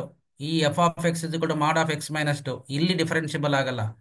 ಡಿಫರೆನ್ಷಿಯಬಲಿ ಅಂತಂದ್ರೆ ಅರ್ಥ ಕಾರ್ನರ್ ಪಾಯಿಂಟ್ ಇರಬಾರ್ದು, ಬ್ರೇಕ್ ಇರಬಾರ್ದು, ಮತ್ತೆ ಯಾವ ತರ ವರ್ಟಿಕಲ್ ಟ್ಯಾಂಜೆಂಟ್ಸ್ ಇರಬಾರ್ದು. ಸೊ ಇವೆಲ್ಲ ಇಂಪಾರ್ಟೆಂಟ್. ನೋಡಿ, ಈ ತರ ಫಂಕ್ಷನ್ ಹೀಗಿದ್ರೆ ಈ ಪಾಯಿಂಟ್ ಅಲ್ಲಿ ಡಿಫರೆನ್ಷಿಯಬಲ್ ಆಗಲ್ಲ. ಯಾಕೆ ಅಂತಂದ್ರೆ ಡಿಫರೆನ್ಷಿಯಬಿಲಿಟಿ ಅಂತಂದ್ರೆ ಡೆರೈವೇಟಿವ್ ಅಂತಂದ್ರೆ ಸ್ಲೋಪ್ ಆಫ್ ದ ಟ್ಯಾಂಜೆಂಟ್. ಈ ಪಾಯಿಂಟ್ ಅಲ್ಲಿ ಟ್ಯಾಂಜೆಂಟ್ ಅನ್ನ 2 ಟ್ಯಾಂಜೆಂಟ್ ಅನ್ನ ಡ್ರಾ ಮಾಡಬಹುದು. ಆದ್ರೆ ಒಂದು ಪಾಯಿಂಟ್ಗೆ ಒಂದೇ ಟ್ಯಾಂಜೆಂಟ್ ಅನ್ನೋದು ನಮ್ಮಲ್ಲಿ ಹೇಳ್ತಾ ಇರೋದು ಅದನ್ನ. ಹಾಗಾಗಿ dy ಬೈ ಡಿ ಎಕ್ಸ್ ಅಂದ್ರೆ ಸ್ಲೋಪ್ ಆಫ್ ದ ಟ್ಯಾಂಜೆಂಟ್ ಅಂತ, ಅಥವಾ ಯೂನಿಕ್ ಟ್ಯಾಂಜೆಂಟ್. ಎಲ್ಲಿ ಯೂನಿಕ್ ಟ್ಯಾಂಜೆಂಟ್ ಬರೋದಿಲ್ವೋ, ಯೂನಿಕ್ ಅಂದ್ರೆ ಒನ್ಲಿ ಒನ್ ಟ್ಯಾಂಜೆಂಟ್ ಬರೋದಿಲ್ವೋ, ಅಲ್ಲಿ ಫಂಕ್ಷನ್ ಡಿಫರೆನ್ಷಿಯಬಲ್ ಆಗಲ್ಲ ಅಂತ. ಇದು ಮುಖ್ಯ. ಸೊ ಈ ತರದ ಐಡಿಯಾಸ್ಗಳನ್ನ ನಾವು ಇಟ್ಕೊಂಡು ಕಂಟಿನ್ಯೂಟಿ ಡಿಫರೆನ್ಷಿಯಬಿಲಿಟಿನ ನೋಡಬೇಕು. ಇದು ಈಗ ನೋಡಿ, derivative of sine inverse x exists in the interval -1 to +1 ಅಲ್ಲ, ಕ್ಲೋಸ್ಡ್ ಇಂಟರ್ವಲ್. ಇದು ಓಪನ್ ಇಂಟರ್ವಲ್ -1 to +1. ಈ ತರ ಟ್ಯಾನ್ ಇನ್ವರ್ಸ್ ಎಕ್ಸ್ ಯಾವಾಗ ಎದ್ರಲ್ಲಿ ಎಕ್ಸಿಸ್ಟ್ ಆಗುತ್ತೆ, ರಿಯಲ್ ನಂಬರ್ಸ್ ಅಲ್ಲಿ, ಎಲ್ಲಾ ರಿಯಲ್ ನಂಬರ್ಸ್ ಅಲ್ಲೂ ಎಕ್ಸಿಸ್ಟ್ ಆಗುತ್ತೆ. Cos inverse x f dash x is -1/√(1 - x²). Then the domain of f dash x -1 to +1. 1 ಹಾಕಿದ್ರೆ 0 ಆಗುತ್ತೆ ಕ್ಲೋಸ್ಡ್ ಇಂಟರ್ವಲ್, ಹಂಗಾಗಿ ಓಪನ್ ಇಂಟರ್ವಲ್ ಇದೆ. ಸೊ ಇವೆಲ್ಲ ಒಂದಿಷ್ಟು ನಾವು ನೋಡ್ಬೇಕು, ಯಾಕಂದ್ರೆ ಇದು ಫಿಲ್ ಇನ್ ದ ಬ್ಲಾಂಕ್ಸ್ ಅಲ್ಲಿ ಎಲ್ಲರೂ ಒಂದ್ ಕಡೆ ಬರುತ್ತೆ. ಇದು ಈ ಐಡಿಯಾಸ್ಗಳನ್ನ ಒಂದಿಷ್ಟು ನೋಡ್ಕೊಳ್ಳಿ. ಯಾವ್ದ್ರಲ್ಲಿ? Continuity differentiability. ಆಮೇಲೆ ನೋಡಿ, properties of logarithmic function use ಮಾಡ್ಕೊಂಡು ನೋಡಿ, log of log x to the base 7 ಈ ತರದ್ದು. ಲಾಗ್ ಆಫ್ ಲಾಗ್ ಎಕ್ಸ್ ಅಂದ್ರೆ ಏನು, 10 ಪವರ್ x ಈ ತರದ್ದು ನೋಡಿ. ಮತ್ತೆ ಚೈನ್ ರೂಲ್ ನೋಡಿ, ಈ ತರನು ಅಷ್ಟೇ. F of x is 2x, g of x is x² 2 + 1. ಯಾವುದು discontinuous function? Sum of the function discontinuous ಆಗುತ್ತಾ? Product of the function discontinuous ಆಗುತ್ತಾ?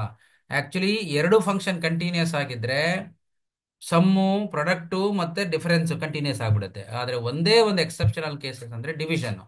ಸೊ ಇದು ಆಗಲ್ಲ, division is not possible, discontinuous ಆಗ್ಬಿಡುತ್ತೆ ಎಲ್ಲೋ ಒಂದು ಪಾಯಿಂಟ್ ಅಲ್ಲಿ.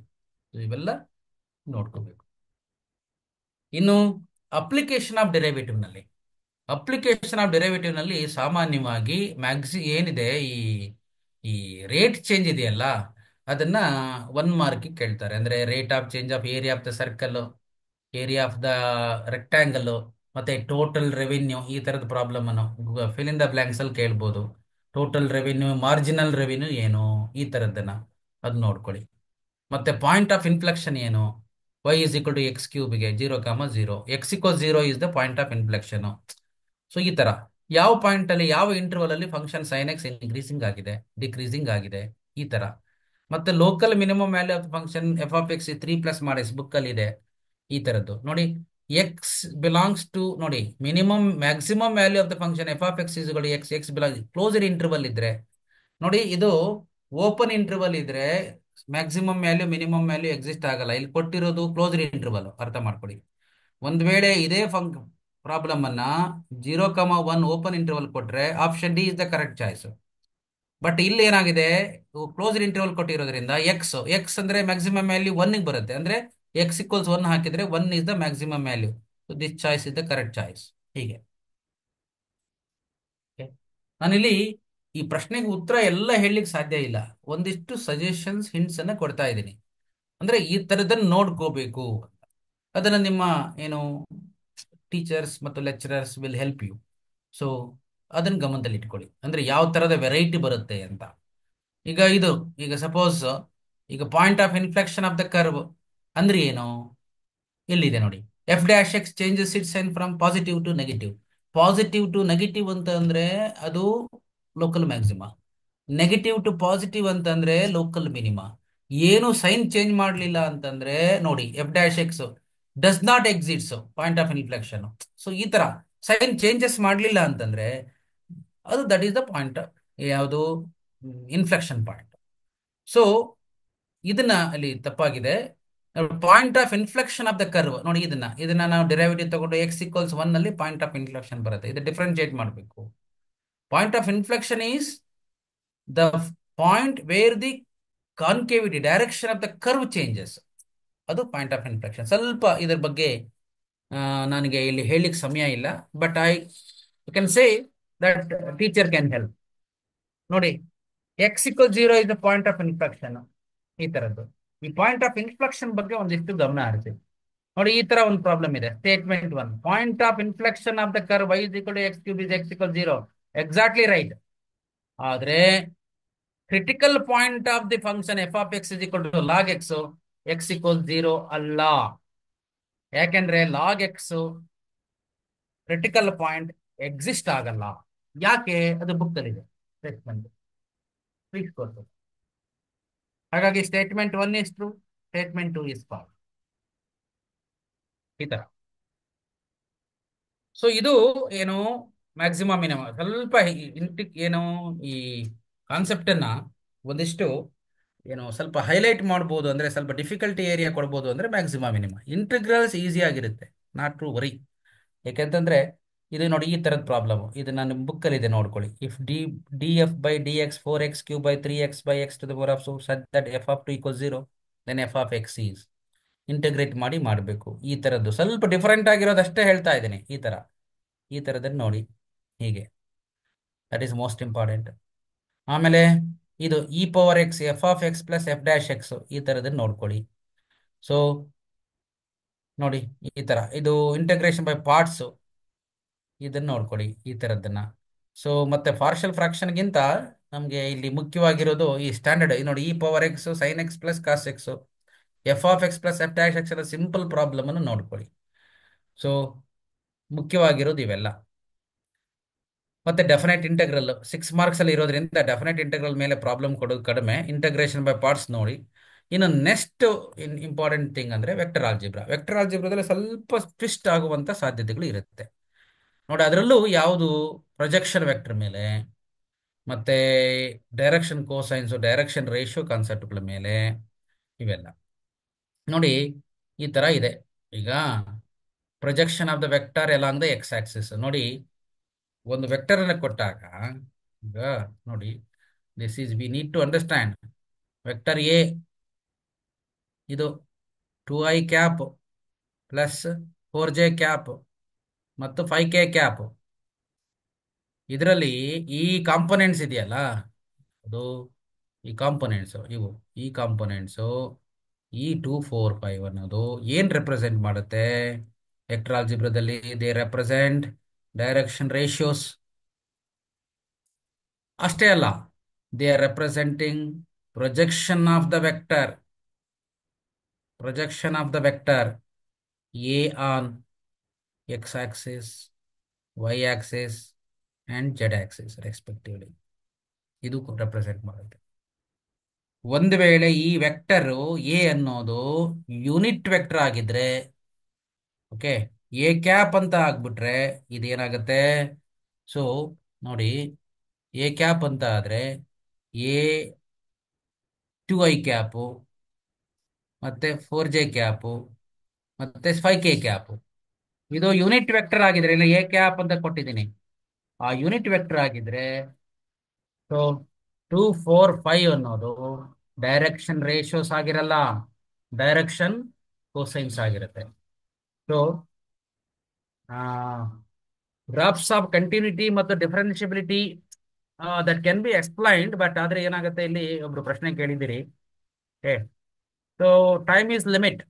ಯಾಕಂದ್ರೆ ಅಲ್ಲಿ ನಾವು ಮುಖ್ಯವಾಗಿ ನೋಡ್ಕೊಳ್ಬೇಕಾಗಿದ್ದು ಕಂಟಿನ್ಯೂಟಿ ಡಿಫರೆನ್ಸಿಬಿಲಿಟಿನಲ್ಲಿ ಎಲ್ಲಿ ಫಂಕ್ಷನ್ ಡಿಫರೆನ್ಸಿಬಲ್ ಆಗಲ್ಲ, ಎಲ್ಲಿ ಫಂಕ್ಷನ್ ಕಂಟಿನ್ಯೂಟಿ ಆಗಲ್ಲ, ಅಷ್ಟನ್ನ ಕರೆಕ್ಟಾಗಿ ನೋಡ್ಕೋಬೇಕು.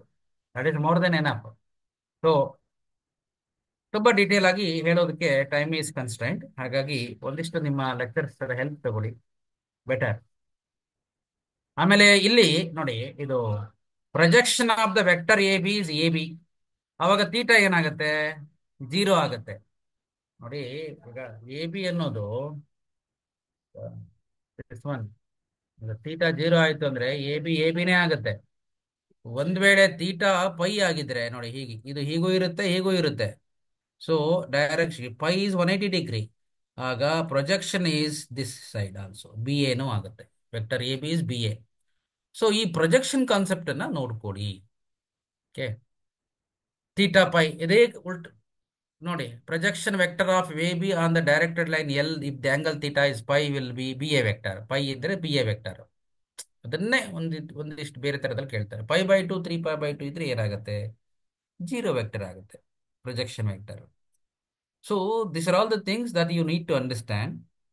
ಆಮೇಲೆ ಫಿಗರ್ ಬೇಸ್ಡ್ ಕ್ವಶನ್ ಇದ್ರ ಮೇಲೆ.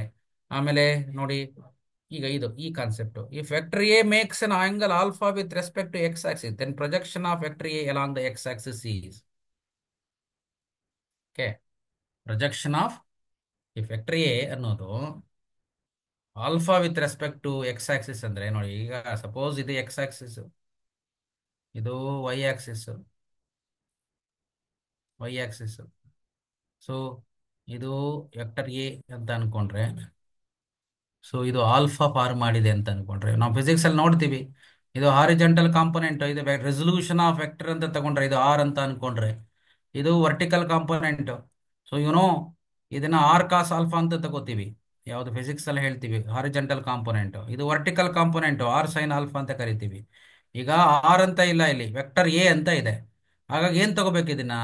Magnitude of vector a cos alpha. ಇದು ಇದು magnitude of vector a sine alpha. ನೋಡಿ, ಸೊ ನಮಗೆ ಅಲ್ಲಿ ಕೇಳಿರೋದೇನು? Projection of along the x axis, magnitude of a cross alpha. ಇದು ಕರೆಕ್ಟ್ ಆನ್ಸರ್. ಇದು ಸೊ ಹಾಗಾಗಿ ಇದು ನೋಡಿ, ಈ ತರದ ಒಂದಿಷ್ಟು ಪ್ರೊಜೆಕ್ಷನ್ ಕಾನ್ಸೆಪ್ಟ್ ಮೇಲೆ ಗಮನ ಹರಿಸಿ, ಯಾವುದು ವೆಕ್ಟರ್ ಆಲ್ಜಿಬ್ರಾದಲ್ಲಿ. ಸೊ ಬೇರೆ ಬೇರೆ ತರ, ಈಗ ನೋಡಿ ಈ ತರ ಕೆಲವು problems initially we have the idea, so ಅದನ್ನು ಗಮನಿಸ್ಕೊಳ್ಳಿ.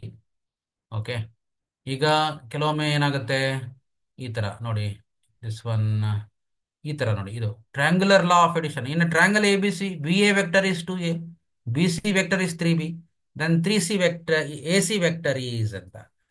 ಈಗ ಒಂದು ಫಿಗರ್ ಹಾಕ್ಬೇಕು ಅದಕ್ಕೆ. ನೋಡಿ, ಬಿ ಎ ವೆಕ್ಟರ್ ನೋಡಿ, ಹೀಗೆ ಇಟ್ಕೊಳ್ಳೋಣ ಈ ತರ. ಸೊ ಒಂದು ಈಗ ಸಪೋಸ್ ಹೀಗೆ ಇಟ್ಕೊಳ್ಳೋಣ, ಬಿ ಎ ವೆಕ್ಟರ್, ಓಕೆ, ಮತ್ತು ಇದು ಸಿ ಅಂತ ಇಟ್ಕೊಳ್ಳೋಣ. ಅವ್ರೇನ್ ಮಾಡಿದ್ದಾರೆ? B A vector is 2a, B A vector ಅಂದ್ರೆ ಹೀಗೆ, ಇದು ಹೀಗೆ ಕೊಟ್ಟಿದ್ದಾರೆ, 2a ಅಂತ ವೆಕ್ಟರ್ ಅಂತ ಕೊಟ್ಟಿದ್ದಾರೆ. ಬಿ ಸಿ ವೆಕ್ಟರ್ ಏನಂತ ಕೊಟ್ಟಿದ್ದಾರೆ? ಹೀಗೆ ಕೊಟ್ಟಿದ್ದಾರೆ, ಇದು ಏನಂತ? 3b ವೆಕ್ಟರ್ ಅಂತ ಕೊಟ್ಟಿದ್ದಾರೆ. ಓಕೆ, ಹಾಗಾದ್ರೆ ಎ ಸಿ ವೆಕ್ಟರ್ ಏನು? ಈ ಡೈರೆಕ್ಷನ್. ಇದು ಏನು? Use the triangular law.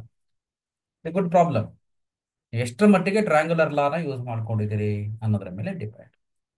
So option ಇದೆ ಅಲ್ಲಿ. ಸೊ ಹಾಗಾದ್ರೆ ಹೇಗೆ ಬರಿಬೇಕು? ಟ್ರ್ಯಾಂಗುಲರ್ ಲಾ ಯೂಸ್ ಮಾಡಬೇಕು. ಎ ಸಿ ವೆಕ್ಟರ್ ಹೇಗೆ ಬರಿಬಹುದು? That is to be written as A B vector plus B C vector. ನೋಡಿ, ಈ ಟ್ರ್ಯಾಂಗುಲರ್ ಲಾ ಬರಿಬೇಕಾದ್ರೆ ಹೇಗೆ ಬರಿಬೇಕು? ಬಿ ಮತ್ತೆ ಬಿ ಕೋಯಿನ್ಸೈಡ್ ಆಗಬೇಕು, ಎ ಸಿ ವೆಕ್ಟರ್ ಬರಬೇಕು. ಬಟ್ ನಮಗೆ ಎ ಬಿ ವೆಕ್ಟರ್ನ ಕೊಟ್ಟಿಲ್ಲ ಅವರು. A B vector how do you write? Minus B A vector. B A vector ಕೊಟ್ಟಿದ್ದಾರೆ ಅವರು, plus B C vector. So B A minus B A vector is minus B A vector ಏನಾಗುತ್ತೆ? 2a vector. So B C vector ಏನಾಗುತ್ತೆ? 3b vector. ಅಲ್ಲಿಗೆ ಏನಾಯ್ತು? 3b minus 2a vector. This is the choice. ಅದು A C vector. This is how we can take. So ಆಮೇಲೆ ಈ concept i dot j ಕ್ರಾಸ್ಗೆ ಈ ತರದ್ದು ಅದನ್ನೇ ಬುಕ್ಕಲ್ಲಿ ಸ್ವಲ್ಪ ಚೇಂಜಸ್ ಇದೆ, ಆ ತರದ್ದು ನೋಡ್ಕೋಬೇಕು. ಡಿಫರೆನ್ಷಿಯಲ್ ಇಕ್ವೇಶನ್ ಅಲ್ಲಿ ಇಂಟಿಗ್ರೇಟಿಂಗ್ ಫ್ಯಾಕ್ಟರ್ ಈ sum of the order and degree of the differential equation ಏನಾಗುತ್ತೆ, ಡಿಗ್ರಿನ ಮತ್ತು ಆರ್ಡರ್ ಅನ್ನ ನೋಡ್ಕೋಬೇಕು. ಅಂದ್ರೆ ಆರ್ಡರ್ ಡಿಗ್ರಿ ಗೊತ್ತಿರಬೇಕು. ಆಮೇಲೆ number of arbitrary constant in the general solution. ಈಗ ಫೋರ್ತ್ ಆರ್ಡರ್ ಡಿಫರೆನ್ಷಿಯಲ್ ಇಕ್ವೇಶನ್ ಆಗಿದ್ರೆ ಆರ್ಬಿಟ್ರರಿ ಕಾನ್ಸ್ಟೆಂಟ್ 4 ಇರುತ್ತೆ. ಥರ್ಡ್ ಆರ್ಡರ್ ಡಿಫರೆನ್ಷಿಯಲ್ ಇಕ್ವೇಶನ್ ಆಗಿದ್ರೆ ಆರ್ಬಿಟ್ರರಿ ಕಾನ್ಸ್ಟೆಂಟ್ 3 ಇರುತ್ತೆ. ಸೊ ಹೀಗೆ ಈ ತರ ಮತ್ತೆ sum of the order and degree of the differential equation ಇವಿಷ್ಟು ಗಮನದಲ್ಲಿ ಇಟ್ಕೊಳ್ಬೇಕು. ಸೊ 3D ಜಾಮಿಟ್ರಿನಲ್ಲಿ ಡೈರೆಕ್ಷನ್ ಕೋಸೈನ್ಸ್, ಡೈರೆಕ್ಷನ್ ರೇಷಿಯೋಸ್ ಮೇಲೆ, direction cosines of x axis ಮೇಲೆ, ಮತ್ತೆ ಕಾರ್ಟೇಶಿಯನ್ ಇಕ್ವೇಶನ್ ಆಫ್ ಲೈನ್ ಕೊಟ್ಟಿರ್ತಾರೆ, ವೆಕ್ಟರ್ ಫಾರ್ಮ್ ಅಲ್ಲಿ ಬರೀರಿ ಅಂತ, ಮತ್ತು direction cosines of the negative z axis ಏನಾಗುತ್ತೆ, ಮತ್ತು ಎರಡು ಲೈನ್ಸ್ ಪ್ಯಾರಲಲ್ ಆಗಿದ್ರೆ ಕೆ ವ್ಯಾಲ್ಯೂ ಏನಾಗುತ್ತೆ, ಎರಡು ಲೈನ್ಸ್ ಪರ್ಪೆಂಡಿಕ್ಯುಲರ್ ಆಗಿದ್ರೆ ಕೆ ವ್ಯಾಲ್ಯೂ ಏನಾಗುತ್ತೆ, ಇಷ್ಟನ್ನ ಅಲ್ಲಿ ಕಾನ್ಸಂಟ್ರೇಟ್ ಮಾಡಬೇಕು ಎಲ್ಲಿ 3D ಜಾಮಿಟ್ರಿನಲ್ಲಿ. ಪ್ರೊಬಾಬಿಲಿಟಿನಲ್ಲಿ properties of conditional probability, conditional probability ಮೇಲೆ ಕ್ವಶನ್ ಜಾಸ್ತಿ ಇರುತ್ತೆ. ಮತ್ತೆ ಇಲ್ಲಿ ನೋಡಿ ಈ ತರದ್ದು ಕಂಡೀಷನಲ್ ಪ್ರೊಬಾಬಿಲಿಟಿ ಮೇಲೆ ಒಂದು ಕಾನ್ಸೆಪ್ಟ್ಗಳಿದೆ ಎಲ್ಲಿ, ಇದು ಏನು E dash by F plus E of E by F, ಇದು ಈ ತರದ್ದು. ಮತ್ತೆ ನೋಡಿ ಈಗ ಇದು ಈ ತರ, ಇದು ಮಲ್ಟಿಪ್ಲಿಕೇಶನ್ ಥಿಯರಮ್ ಆನ್ ಪ್ರೊಬಾಬಿಲಿಟಿ ಮೇಲೆ ಒಂದು ಕ್ವಶನ್ ಇದ್ದೇ ಇರುತ್ತೆ MCQ ನಲ್ಲಿ. ಮತ್ತೆ multiplication theorem on probability. So ಅದೇ ತರ ಈ ತರ ಇದು ನೋಡಿ, if A is an event of the sample space S, so P of A is 1/2. A is an event of sample space S, P of A is 1/2, P of S by A ಏನಾಗುತ್ತೆ ಅಂತ ಈ ತರ ನೋಡಿ. ಇದು ಇದು multiplication theorem on probability. So ಈ ತರದ ಒಂದಿಷ್ಟು ಏನು ನೋಡಿ, ನಮ್ಮ ಇಲಾಖೆ ಒಂದು ಕ್ವಶನ್ ಬ್ಯಾಂಕ್ ಅನ್ನು ಬಿಟ್ಟಿದೆ. ನಮ್ಮ ಏನಿದೆ department of school education university question bank ನಿಮ್ಮ ಏನು ಬಿಟ್ಟಿದೆ, ನಿಮ್ಮ ವೆಬ್ಸೈಟ್ ಅಲ್ಲಿ ಅವೈಲಬಲ್ ಇದೆ. ಸಾಧ್ಯವಾದ್ರೆ ಅದನ್ನ ನೋಡಿ. That is available in the DPUE department ಅಲ್ಲಿ ಇದೆ. ಅದನ್ನ ಕ್ವಶನ್ ಬ್ಯಾಂಕ್ ಅಲ್ಲಿ ಕ್ವಶನ್ಸ್ ನೋಡೋದು ಬೇಡ, MCQ ನೋಡಿ.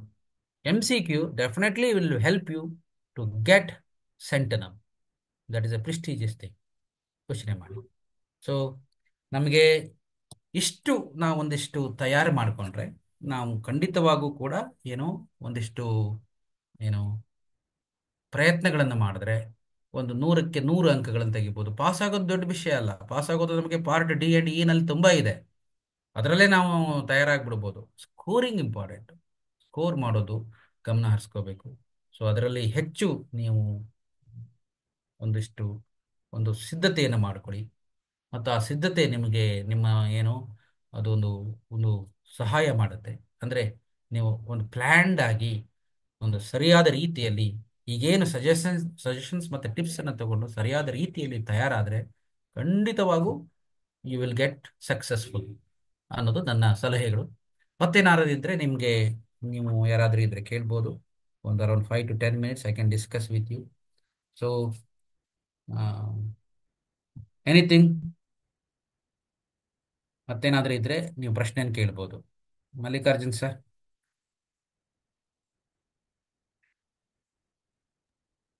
Sir hello sir. ಹೇಳಿ ಸರ್. ಹಲೋ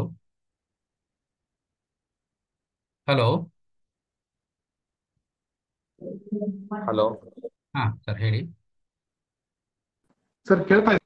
ಕೇಳ್ತಾ ಇದೆ, ನನಗೆ ಕೇಳ್ತಾ ಇದೆ. ನನ್ನ ಕೇಳ್ತಾ ಇದೆಯಾ ಸರ್?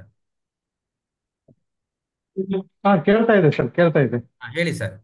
ಹಲೋ ಏನಾದ್ರು ಸರ್, ಪ್ರಶ್ನೆ ಕೇಳ್ತಾ ಕೇಳಿ, ಇದೆ ಸರ್. ನಾನು trying to answer. Sir graphs questions ಬರುತ್ತಲ್ಲ ಸರ್, ಫಿಗರ್ ಫಿಗರ್ ಬೇಸ್ಡ್ ಕ್ವಶನ್ಗಳು ಹಲೋ ಸರ್, ಇರುತ್ತೆ. ಅದು ಒಂದು ಕ್ವಶನ್ ಇರುತ್ತೆ, ಒಂದು ಕ್ವಶನ್. ಗ್ರಾಫ್ಸ್ ಕ್ವಶನ್ ಸ್ವಲ್ಪ ಎಕ್ಸ್ಪ್ಲೇನ್ ಮಾಡ್ಬೇಕಂತೆ ಸರ್. ಸರ್ ಅದೇ ಈಗ ಗ್ರಾಫ್ಸ್ ಆಫ್ ಕಂಟಿನ್ಯೂಟಿ ಮತ್ತು ಡಿಫರೆನ್ಷಿಯಬಿಲಿಟಿ ಅದರಲ್ಲಿ ಕೇಳ್ಬೋದು ಅಂತಂದ್ರೆ ಏನು, ಯಾವ ಫಂಕ್ಷನ್ನು ಏನಾಗುತ್ತೆ, ಆ, ಎಲ್ಲಿ ಏನು, ಈಗ ಒಂದು ವೆಕ್ಟರ್ ಅಥವಾ ಎಲ್ಲಿ ಡಿಫರೆನ್ಷಿಯಬಲ್ ಆಗಲ್ಲ, ಎಲ್ಲಿ ನಾನ್ ಡಿಫರೆನ್ಷಿಯಬಲ್ ಆಗುತ್ತೆ ಅಂತ. ಅದನ್ನ ಈಗಾಗಲೇ ನಾನು ಒಂದು ಗ್ರಾಫ್ ಅನ್ನು ತೋರಿಸಿ ಈಗ ಹೇಳಿದೆ. ಅದನ್ನ ಬೇಕಾದ್ರೆ ಒಂದು ಡಿಸ್ಕಸ್. ಓಕೆ, ಈಗ ಹ್ಮ್ 1 minute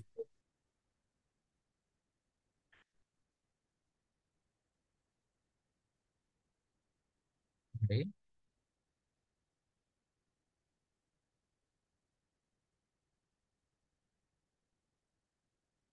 ಸೊ ಈಗ ನೋಡಿ, ಗ್ರಾಫ್ ಅಂತಂದ್ರೆ ಗ್ರಾಫು ಈಗ ನಮ್ಮ ಬುಕ್ಕಲ್ಲಿರೋ ಕಾನ್ಸೆಪ್ಟ್ಗಳನ್ನ ಇಟ್ಕೊಂಡ್ರೆ ಗ್ರಾಫ್ ಅನ್ನು ಕೊಡೋದು. ಈಗ ಸಪೋಸ್ ಈಗ ನೋಡಿ, ಈಗ ಹೀಗಿದೆ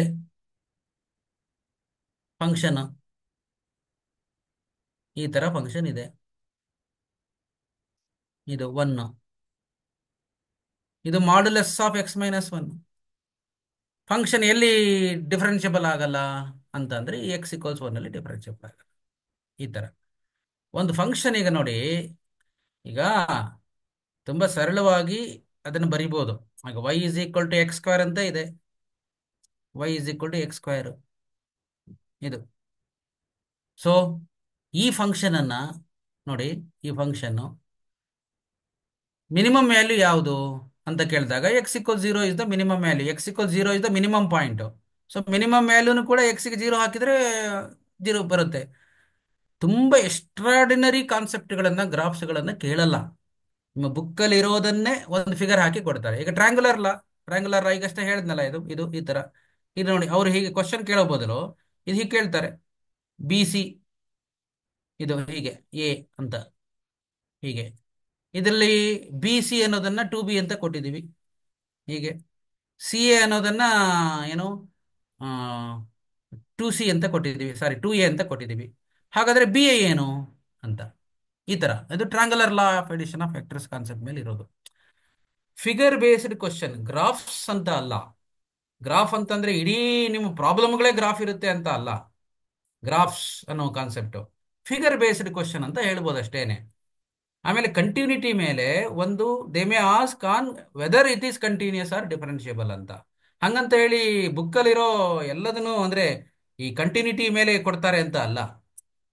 ಈಗ ನೋಡಿ, ಈಗ ಸಪೋಸ್ ಹೀಗಿರುತ್ತೆ, ಈಗ ನೋಡಿ ಈ ತರ ಹೀಗಿರುತ್ತೆ, ಈ ತರ ಇರುತ್ತೆ, ಹಿಂಗೆ. ಇದು ದಿಸ್ ಒನ್ ಹೀಗೆ. ಇದು ಏನು ಮಾಡ್ಯುಲಸ್ ಆಫ್ x+1 ಹೀಗೆ.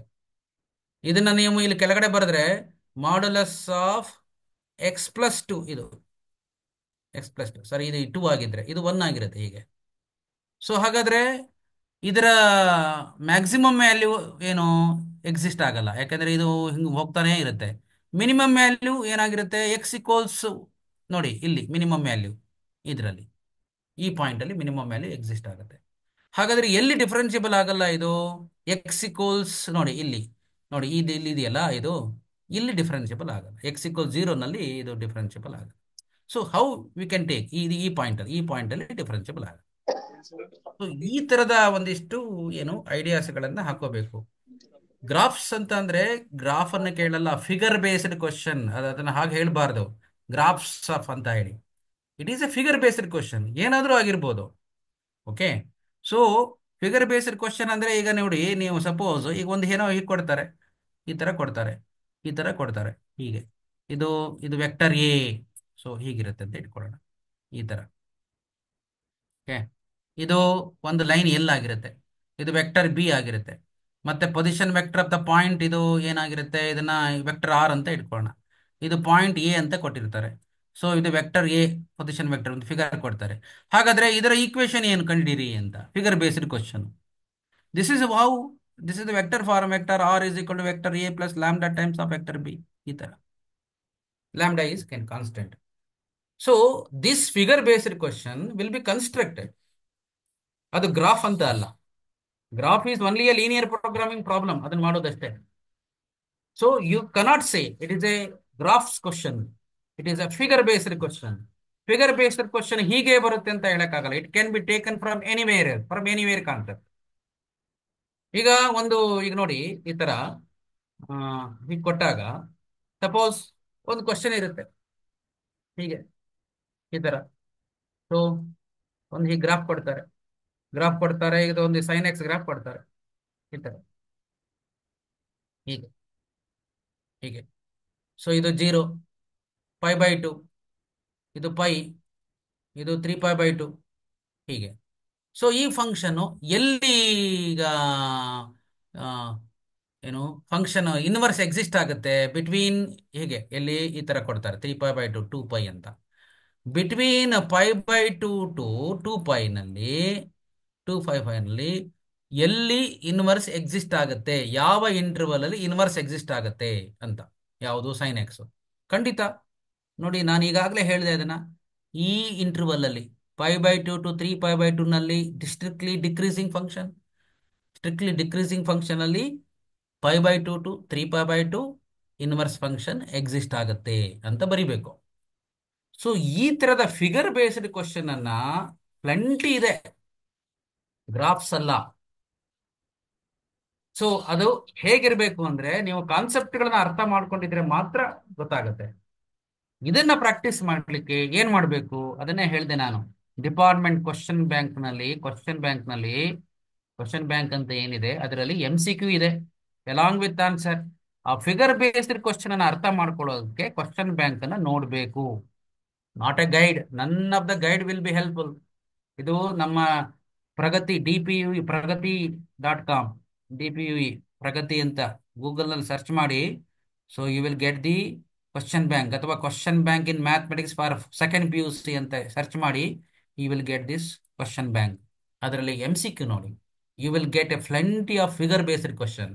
ಆನ್ಸರ್ ಮಾಡಿದ್ರೆ ಅದು ನಿಮಗೆ CET-ಗೂ ಹೆಲ್ಪ್ ಆಗುತ್ತೆ, ಮತ್ತೆ ಬೋರ್ಡ್ ಎಕ್ಸಾಮ್ಗೂ ಹೆಲ್ಪ್ ಆಗುತ್ತೆ. Hope that is better.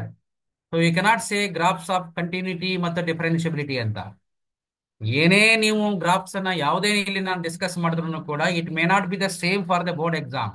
ನೀವು ಎಷ್ಟರ ಮಟ್ಟಿಗೆ ಕಾನ್ಸೆಪ್ಟ್ ಅರ್ಥ ಮಾಡ್ಕೊಂಡಿದ್ದೀರಿ ಅನ್ನೋದ್ರ ಮೇಲೆ ಗ್ರಾಫ್ಸ್ ಅನ್ನೋದು ಅಂತ, ಸಾರಿ, ಫಿಗರ್ ಬೇಸ್ಡ್ ಕ್ವಶನ್ ಅನ್ನೋದು ಅರ್ಥ ಆಗುತ್ತೆ. That is the most important thing. ಹಾಗಂತ ಹೇಳಿ ಇದು ಏನು ಆ, ಏನು ಗ್ರಾಫ್ಸ್ ಆಫ್ ಕಂಟಿನ್ಯೂಟಿ ಅಥವಾ ಈ ತರ ಅಂತ ಅಲ್ಲ. ಡಿಫರೆನ್ಷಿಯಬಲ್ ಕ್ವಶನ್ ಕೇಳಿದ್ರೆ, whether it is differentiable or not ಅಂತ ಕೇಳಿದ್ರೆ ಅದೊಂದು ಗ್ರಾಫ್ ಅನ್ನು ಕೊಟ್ಟು ಕಾರ್ನರ್ ಪಾಯಿಂಟ್ ಕೊಡ್ತಾರೆ. ಆ ಕಾರ್ನರ್ ಪಾಯಿಂಟ್ ಅಲ್ಲಿ ಫಂಕ್ಷನ್ ಡಿಫರೆನ್ಷಿಯಬಲ್ ಆಗುತ್ತೋ ಇಲ್ವೋ ಅಂತ ಕೇಳ್ತಾರೆ. ಅಥವಾ ಇನ್ಫ್ಲೆಕ್ಷನ್ ಪಾಯಿಂಟ್ ಅಂತ ಬಂದ್ರೆ ಒಂದು ಯಾವ್ದೋ ಯಾವ ಪಾಯಿಂಟ್ ಅಲ್ಲಿ ಇದು ಇನ್ಫ್ಲೆಕ್ಷನ್ ಪಾಯಿಂಟ್ ಆಗುತ್ತೆ ಅಂತ. These are the things we need to understand. Okay. So ಮತ್ತೇನಾದ್ರು ಹೇಳಿ. So don't be panic that question paper will be difficult. Definitely it will be easy. No problem at all. Okay, ಯಾಕಂದ್ರೆ ನಾವೊಂದು set ಮಾಡಬೇಕಾದ್ರೆ ಅಥವಾ ಯಾವುದೇ ಒಂದು ರೀತಿಯಲ್ಲಿ ನಾವು ಒಂದನ್ನ ತಯಾರು ಮಾಡಬೇಕಾದ್ರೆ ಎಲ್ಲ ಒಂದು ಗಮನದಲ್ಲಿ ಇಟ್ಟುಕೊಂಡು ಪೇಪರ್ ಸೆಟ್ ಆಗ್ತದೆ. ಮತ್ತೆ ಅದು ಎಲ್ಲ ರೀತಿಯ ಒಂದು ಏನು ಬ್ಲೂ ಪ್ರಿಂಟ್ ತಯಾರಾಗೋದು ಈಸಿ, ಆವರೇಜು, ಮೀಡಿಯಮ್ಮು ಎಲ್ಲದನ್ನು ಇಟ್ಕೊಂಡು ತಯಾರಾಗುತ್ತೆ. However but it is not for MCQ ನಲ್ಲಿ ನೀವು ತುಂಬ ಪ್ರಯತ್ನ ಮಾಡಬೇಕು to get 100 out of 100. That means better if you follow question bank, especially MCQ questions ಅಲ್ಲ, ಕ್ವಶನ್ಗೆ ಒಂದು ಸ್ಟ್ಯಾಂಡರ್ಡ್ ಕ್ವಶನ್ಸ್ಗಳನ್ನು ನೀವು ಸೆಲೆಕ್ಟ್ ಮಾಡ್ಕೊಂಡ್ರೆ that will be definitely helpful. Okay, so ಆ ಥರ ಪ್ರಯತ್ನ ಮಾಡಿ. ಎನಿಥಿಂಗ್ ಮತ್ತೇನಾದರೂ ಡೌಟ್ಸ್ ಇದ್ರೆ ಕೇಳಿ. ಸೊ ಎಲ್ಲದೂ ಕೂಡ ಐ ಥಿಂಕ್ ಕ್ಲಿಯರ್ ಮಾಡಿದ್ದೀನಿ ಅಂತ ಅನ್ಕೊಳ್ತೀನಿ. ಇಫ್ ಯು ಹ್ಯಾವ್ ಮತ್ತೆ 1 or 2 minutes, any doubts regarding the pattern, model paper 1 blue print ನೋಡ್ಕೊಳ್ಳಿ ಕರೆಕ್ಟ್ ಆಗಿ. ಯಾಕಂದ್ರೆ ಈ ಒಂದು there are 3 model papers. 3 model ಪೇಪರ್ಸ್ಗೂ ಬ್ಲೂ ಪ್ರಿಂಟ್ ಡಿಫರೆಂಟ್ ಆಗಿದೆ. 3 ಡಿಫರೆಂಟ್ ಬ್ಲೂ ಪ್ರಿಂಟ್ ಬೇರೆ ಬೇರೆ ತರ ಇರುತ್ತೆ. ಹಾಗಾಗಿ ಒಬ್ಬ ಕ್ವಶನ್ ಪೇಪರ್ ತಯಾರು ಮಾಡಬೇಕಾದ್ರೆ ಅದಕ್ಕೆ ಬ್ಲೂ ಪ್ರಿಂಟ್ ಬೇರೆ ಇರುತ್ತೆ. ಆದರೆ ಇಲ್ಲಿ ಒಂದು ಏನು, ಈಗ ನಾವು ಬ್ಲೂ ಪ್ರಿಂಟ್ ಅನ್ನ ನೋಡ್ಬೇಕಾದ್ರೆ ಎಲ್ಲಾ ಬ್ಲೂ ಪ್ರಿಂಟ್ ನೋಡಿದ್ರು ಕೂಡ ಒಂದೇ ತರನಾದ ರೀತಿಯಲ್ಲಿ ಇರೋದು ಯಾವುದು? Model paper 1. So concentrate on that. That will be more helpful for you to prepare for the annual examination. So hope that I think definitely will be helpful ಅಂತ ಅನ್ಕೊಳ್ತೀನಿ. ಕ್ಲಾಸಸ್ಸನ್ನು ನಾನೀಗ ಏನು ಡಿಸ್ಕಸ್ ಮಾಡಿದ್ದೀನಿ ಒಂದಿಷ್ಟು ಮತ್ತೆ ಇಮ್ಮಿಡಿಯೇಟ್ಲಿ ಮರ್ತೋಗ್ಬಿಡುತ್ತೆ. ಮತ್ತೆ ಏನೇನು ಡಿಸ್ಕಸ್ ಮಾಡಿದ್ರು ಅಂತ ನೋಡ್ಕೊಳ್ಳಿ. ಸೊ ಮತ್ತೆ ನೋಟ್ ಡೌನ್ ಮಾಡ್ಕೊಳ್ಳಿ, ಮತ್ತೆ ಮನೆಗೆ ಹೋಗಿ ಮತ್ತೆ ಅದನ್ನು ಒಂದಿಷ್ಟು ಗ್ಲಾನ್ಸ್ ಮಾಡ್ಕೊಳ್ಳಿ. ಟೆಕ್ಸ್ಟ್ ಬುಕ್ ನೋಡಿ, ನೋಟ್ಸ್ ನೋಡಿ, ಇದನ್ನು ಹೇಳಿದ್ರು ಅಂತ ಒಂದ್ಸರಿ ನೋಟ್ ಮಾಡ್ಕೊಳ್ಳಿ, better. Okay, so anything, shall I close?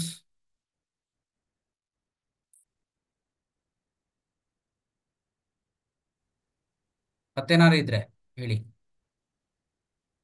Sir ಈಗ ಸ್ಪೆಷಲ್ ಕ್ವಶನ್ಸ್ ಇದಾವಲ್ಲ ಸರ್. Hello sir. ಹೇಳಿ ಸರ್, ಹೇಳಿ ಸರ್. ಅದು ಮ್ಯಾಕ್ಸಿಮಮ್ 3 ಕ್ವಶನ್ಸ್ ಅಂತ ತ್ರೀ ಇದೆ sir, at questions, most. Not more than 3 questions sir. More than ಅದಕ್ಕಿಂತ 3. ಜಾಸ್ತಿ ಬರಲ್ಲ. ಹಾ ಮತ್ತೆ ಸರ್. ಈಗ ಮ್ಯಾಚ್ ದ ಫಾಲೋವಿಂಗ್ ಅನ್ನೋ ಕ್ವಶನ್ಸ್ಗಳು ಕೂಡ ಕಡಿಮೆ, ಯಾಕೆಂದ್ರೆ fill in the blanks, match the following ಅದೆಲ್ಲ ಏನಾಗುತ್ತೆ, that is both are same. ಹಂಗಾಗಿ ನಾನು ಹೇಳ್ತಿರೋದು, I think may not be more than 3.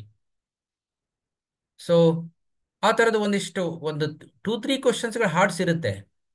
But that can be answered if you understand. ಏನು, ಸ್ಟೂಡೆಂಟು ಸರಿಯಾದ ಕಾನ್ಸೆಪ್ಟ್ಗಳನ್ನ ಅರ್ಥ ಮಾಡ್ಕೊಂಡಿದ್ರೆ ಖಂಡಿತ ಆತ ಉತ್ತರ ಮಾಡ್ತಾರೆ.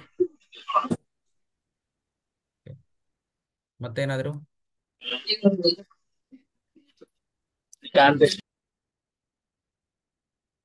Okay.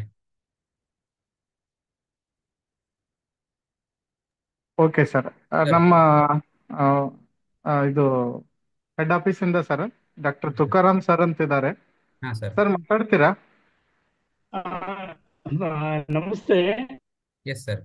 Doctor Vasudev sir. Yes sir, yes sir. ನಮಸ್ತೆ ಸರ್. ಓಕೆ. ನಾನು ಗಣಿತದ ಗಣಿತದಲ್ಲಿ ನಾನು ಫೇಲ್ ಆಗಿ ಪಾಸ್ ಆಗಿ ಬಂದಂತಹ ಇರೋನು ನಾನು. Yes sir. ನಿಮ್ಮ ಬೋಧನೆ ಕೇಳಿ ತುಂಬಾ ಸಂತೋಷ ಆಯ್ತು. ಮತ್ತು ಥ್ಯಾಂಕ್ ಯು ಸರ್. ನಮ್ಮ ಬಾಲ್ಯದಲ್ಲೆಲ್ಲ ನಿಮ್ಮಂತವರು ಟೀಚರ್ ಸಿಕ್ಕಿದ್ರೆ ನಾನು ಫಸ್ಟ್ ಕ್ಲಾಸ್ ಅಲ್ಲೇ ಪಾಸ್ ಆಗ್ತೀನಿ ನಾನು. ಇದು ಉತ್ಪ್ರೇಕ್ಷೆ ಅಲ್ಲ. Yes sir. ನಾನು ಕಂಟಿನ್ಯೂಸ್ ಆಗಿ ತಮ್ಮ ಬೋಧನೆ ಕೇಳಿ ಸಮಾಧಾನವಾಗಿ ಎಲ್ಲಾ ಆಯಾಮಗಳನ್ನು, ಅದು ಉಪನ್ಯಾಸಕರಿಗೆ ಮತ್ತೆ ನಮ್ಮ ಮಕ್ಕಳಿಗೆ ಎಸ್ ಸರ್. ಎಲ್ಲಾ ಬಗೆಯ ಆಯಾಮಗಳನ್ನು ಕೂಡ ತಾವು ಅತ್ಯಂತ ಅರ್ಥಪೂರ್ಣವಾಗಿ ನೀವು ತಾವು ನಡೆಸ್ಕೊಟ್ಟಿದ್ದೀರಿ. ನನಗೆ ಅನ್ಸುತ್ತೆ ನಮ್ಮ ಎಲ್ಲಾ ಬೋಧಕರು ಖಂಡಿತ ತಾವೇನ್ ಕೊಟ್ಟಿದ್ದೀರಿ ಅದನ್ನ ನಮ್ಮ ಮಕ್ಕಳಿಗೆ ತಲುಪಿಸ್ತಾರೆ. ಮತ್ತೆ ಬಹಳ ಮುಖ್ಯವಾಗಿ ಭಯರಹಿತವಾಗಿ ಎಸ್ ಸರ್. ಮಕ್ಕಳು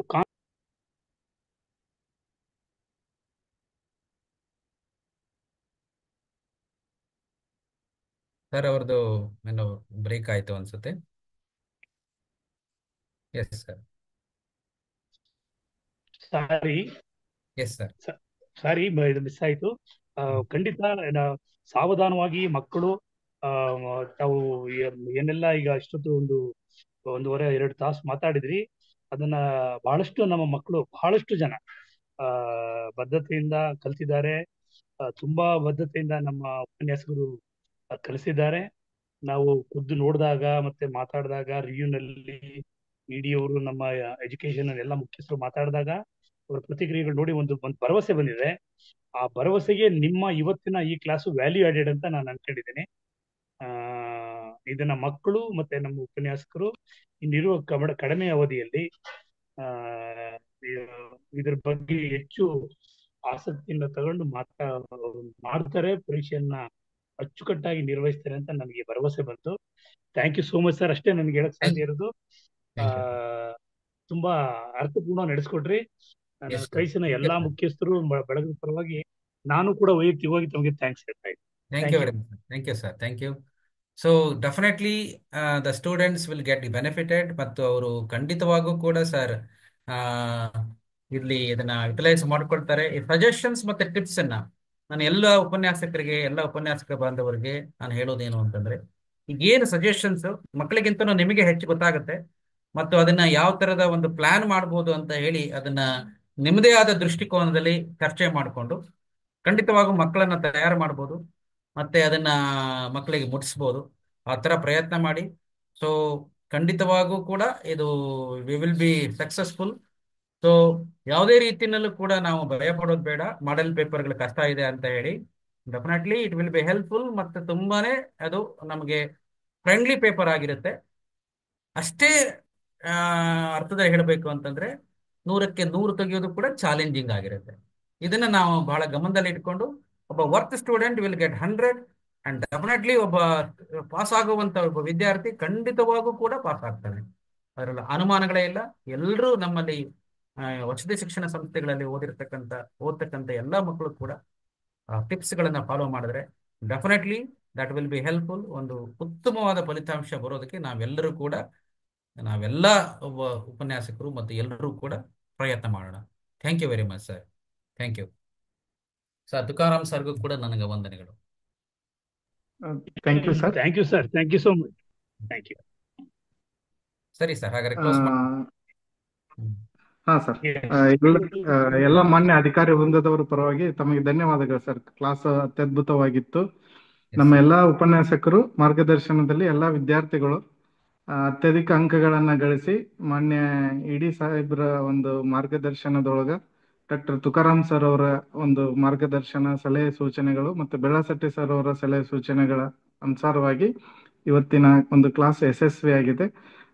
ತಮ್ಮ ಒಂದು ಅಮೂಲ್ಯವಾದ ಸಮಯವನ್ನು ನಮ್ಮ ವಿದ್ಯಾರ್ಥಿಗಳಿಗೋಸ್ಕರ ತಾವು ನೀಡಿದ್ದಕ್ಕಾಗಿ ನಾನು ಎಲ್ಲಾ ಕ್ರೈ ಸಂಸ್ಥೆಯ ಮಾನ್ಯ ಗೌರವಾನ್ವಿತ ಅಧಿಕಾರಿ ವೃಂದದವರ ಪರವಾಗಿ ಹಾಗೂ ಎಲ್ಲಾ ವಿದ್ಯಾರ್ಥಿಗಳ ಪರವಾಗಿ ನಾನು ತಮಗೆ ಹೃದಯಪೂರ್ವಕ ಧನ್ಯವಾದಗಳನ್ನ ಅರ್ಪಿಸ್ತೇನೆ ಸರ್. ಧನ್ಯವಾದಗಳು ಸರ್.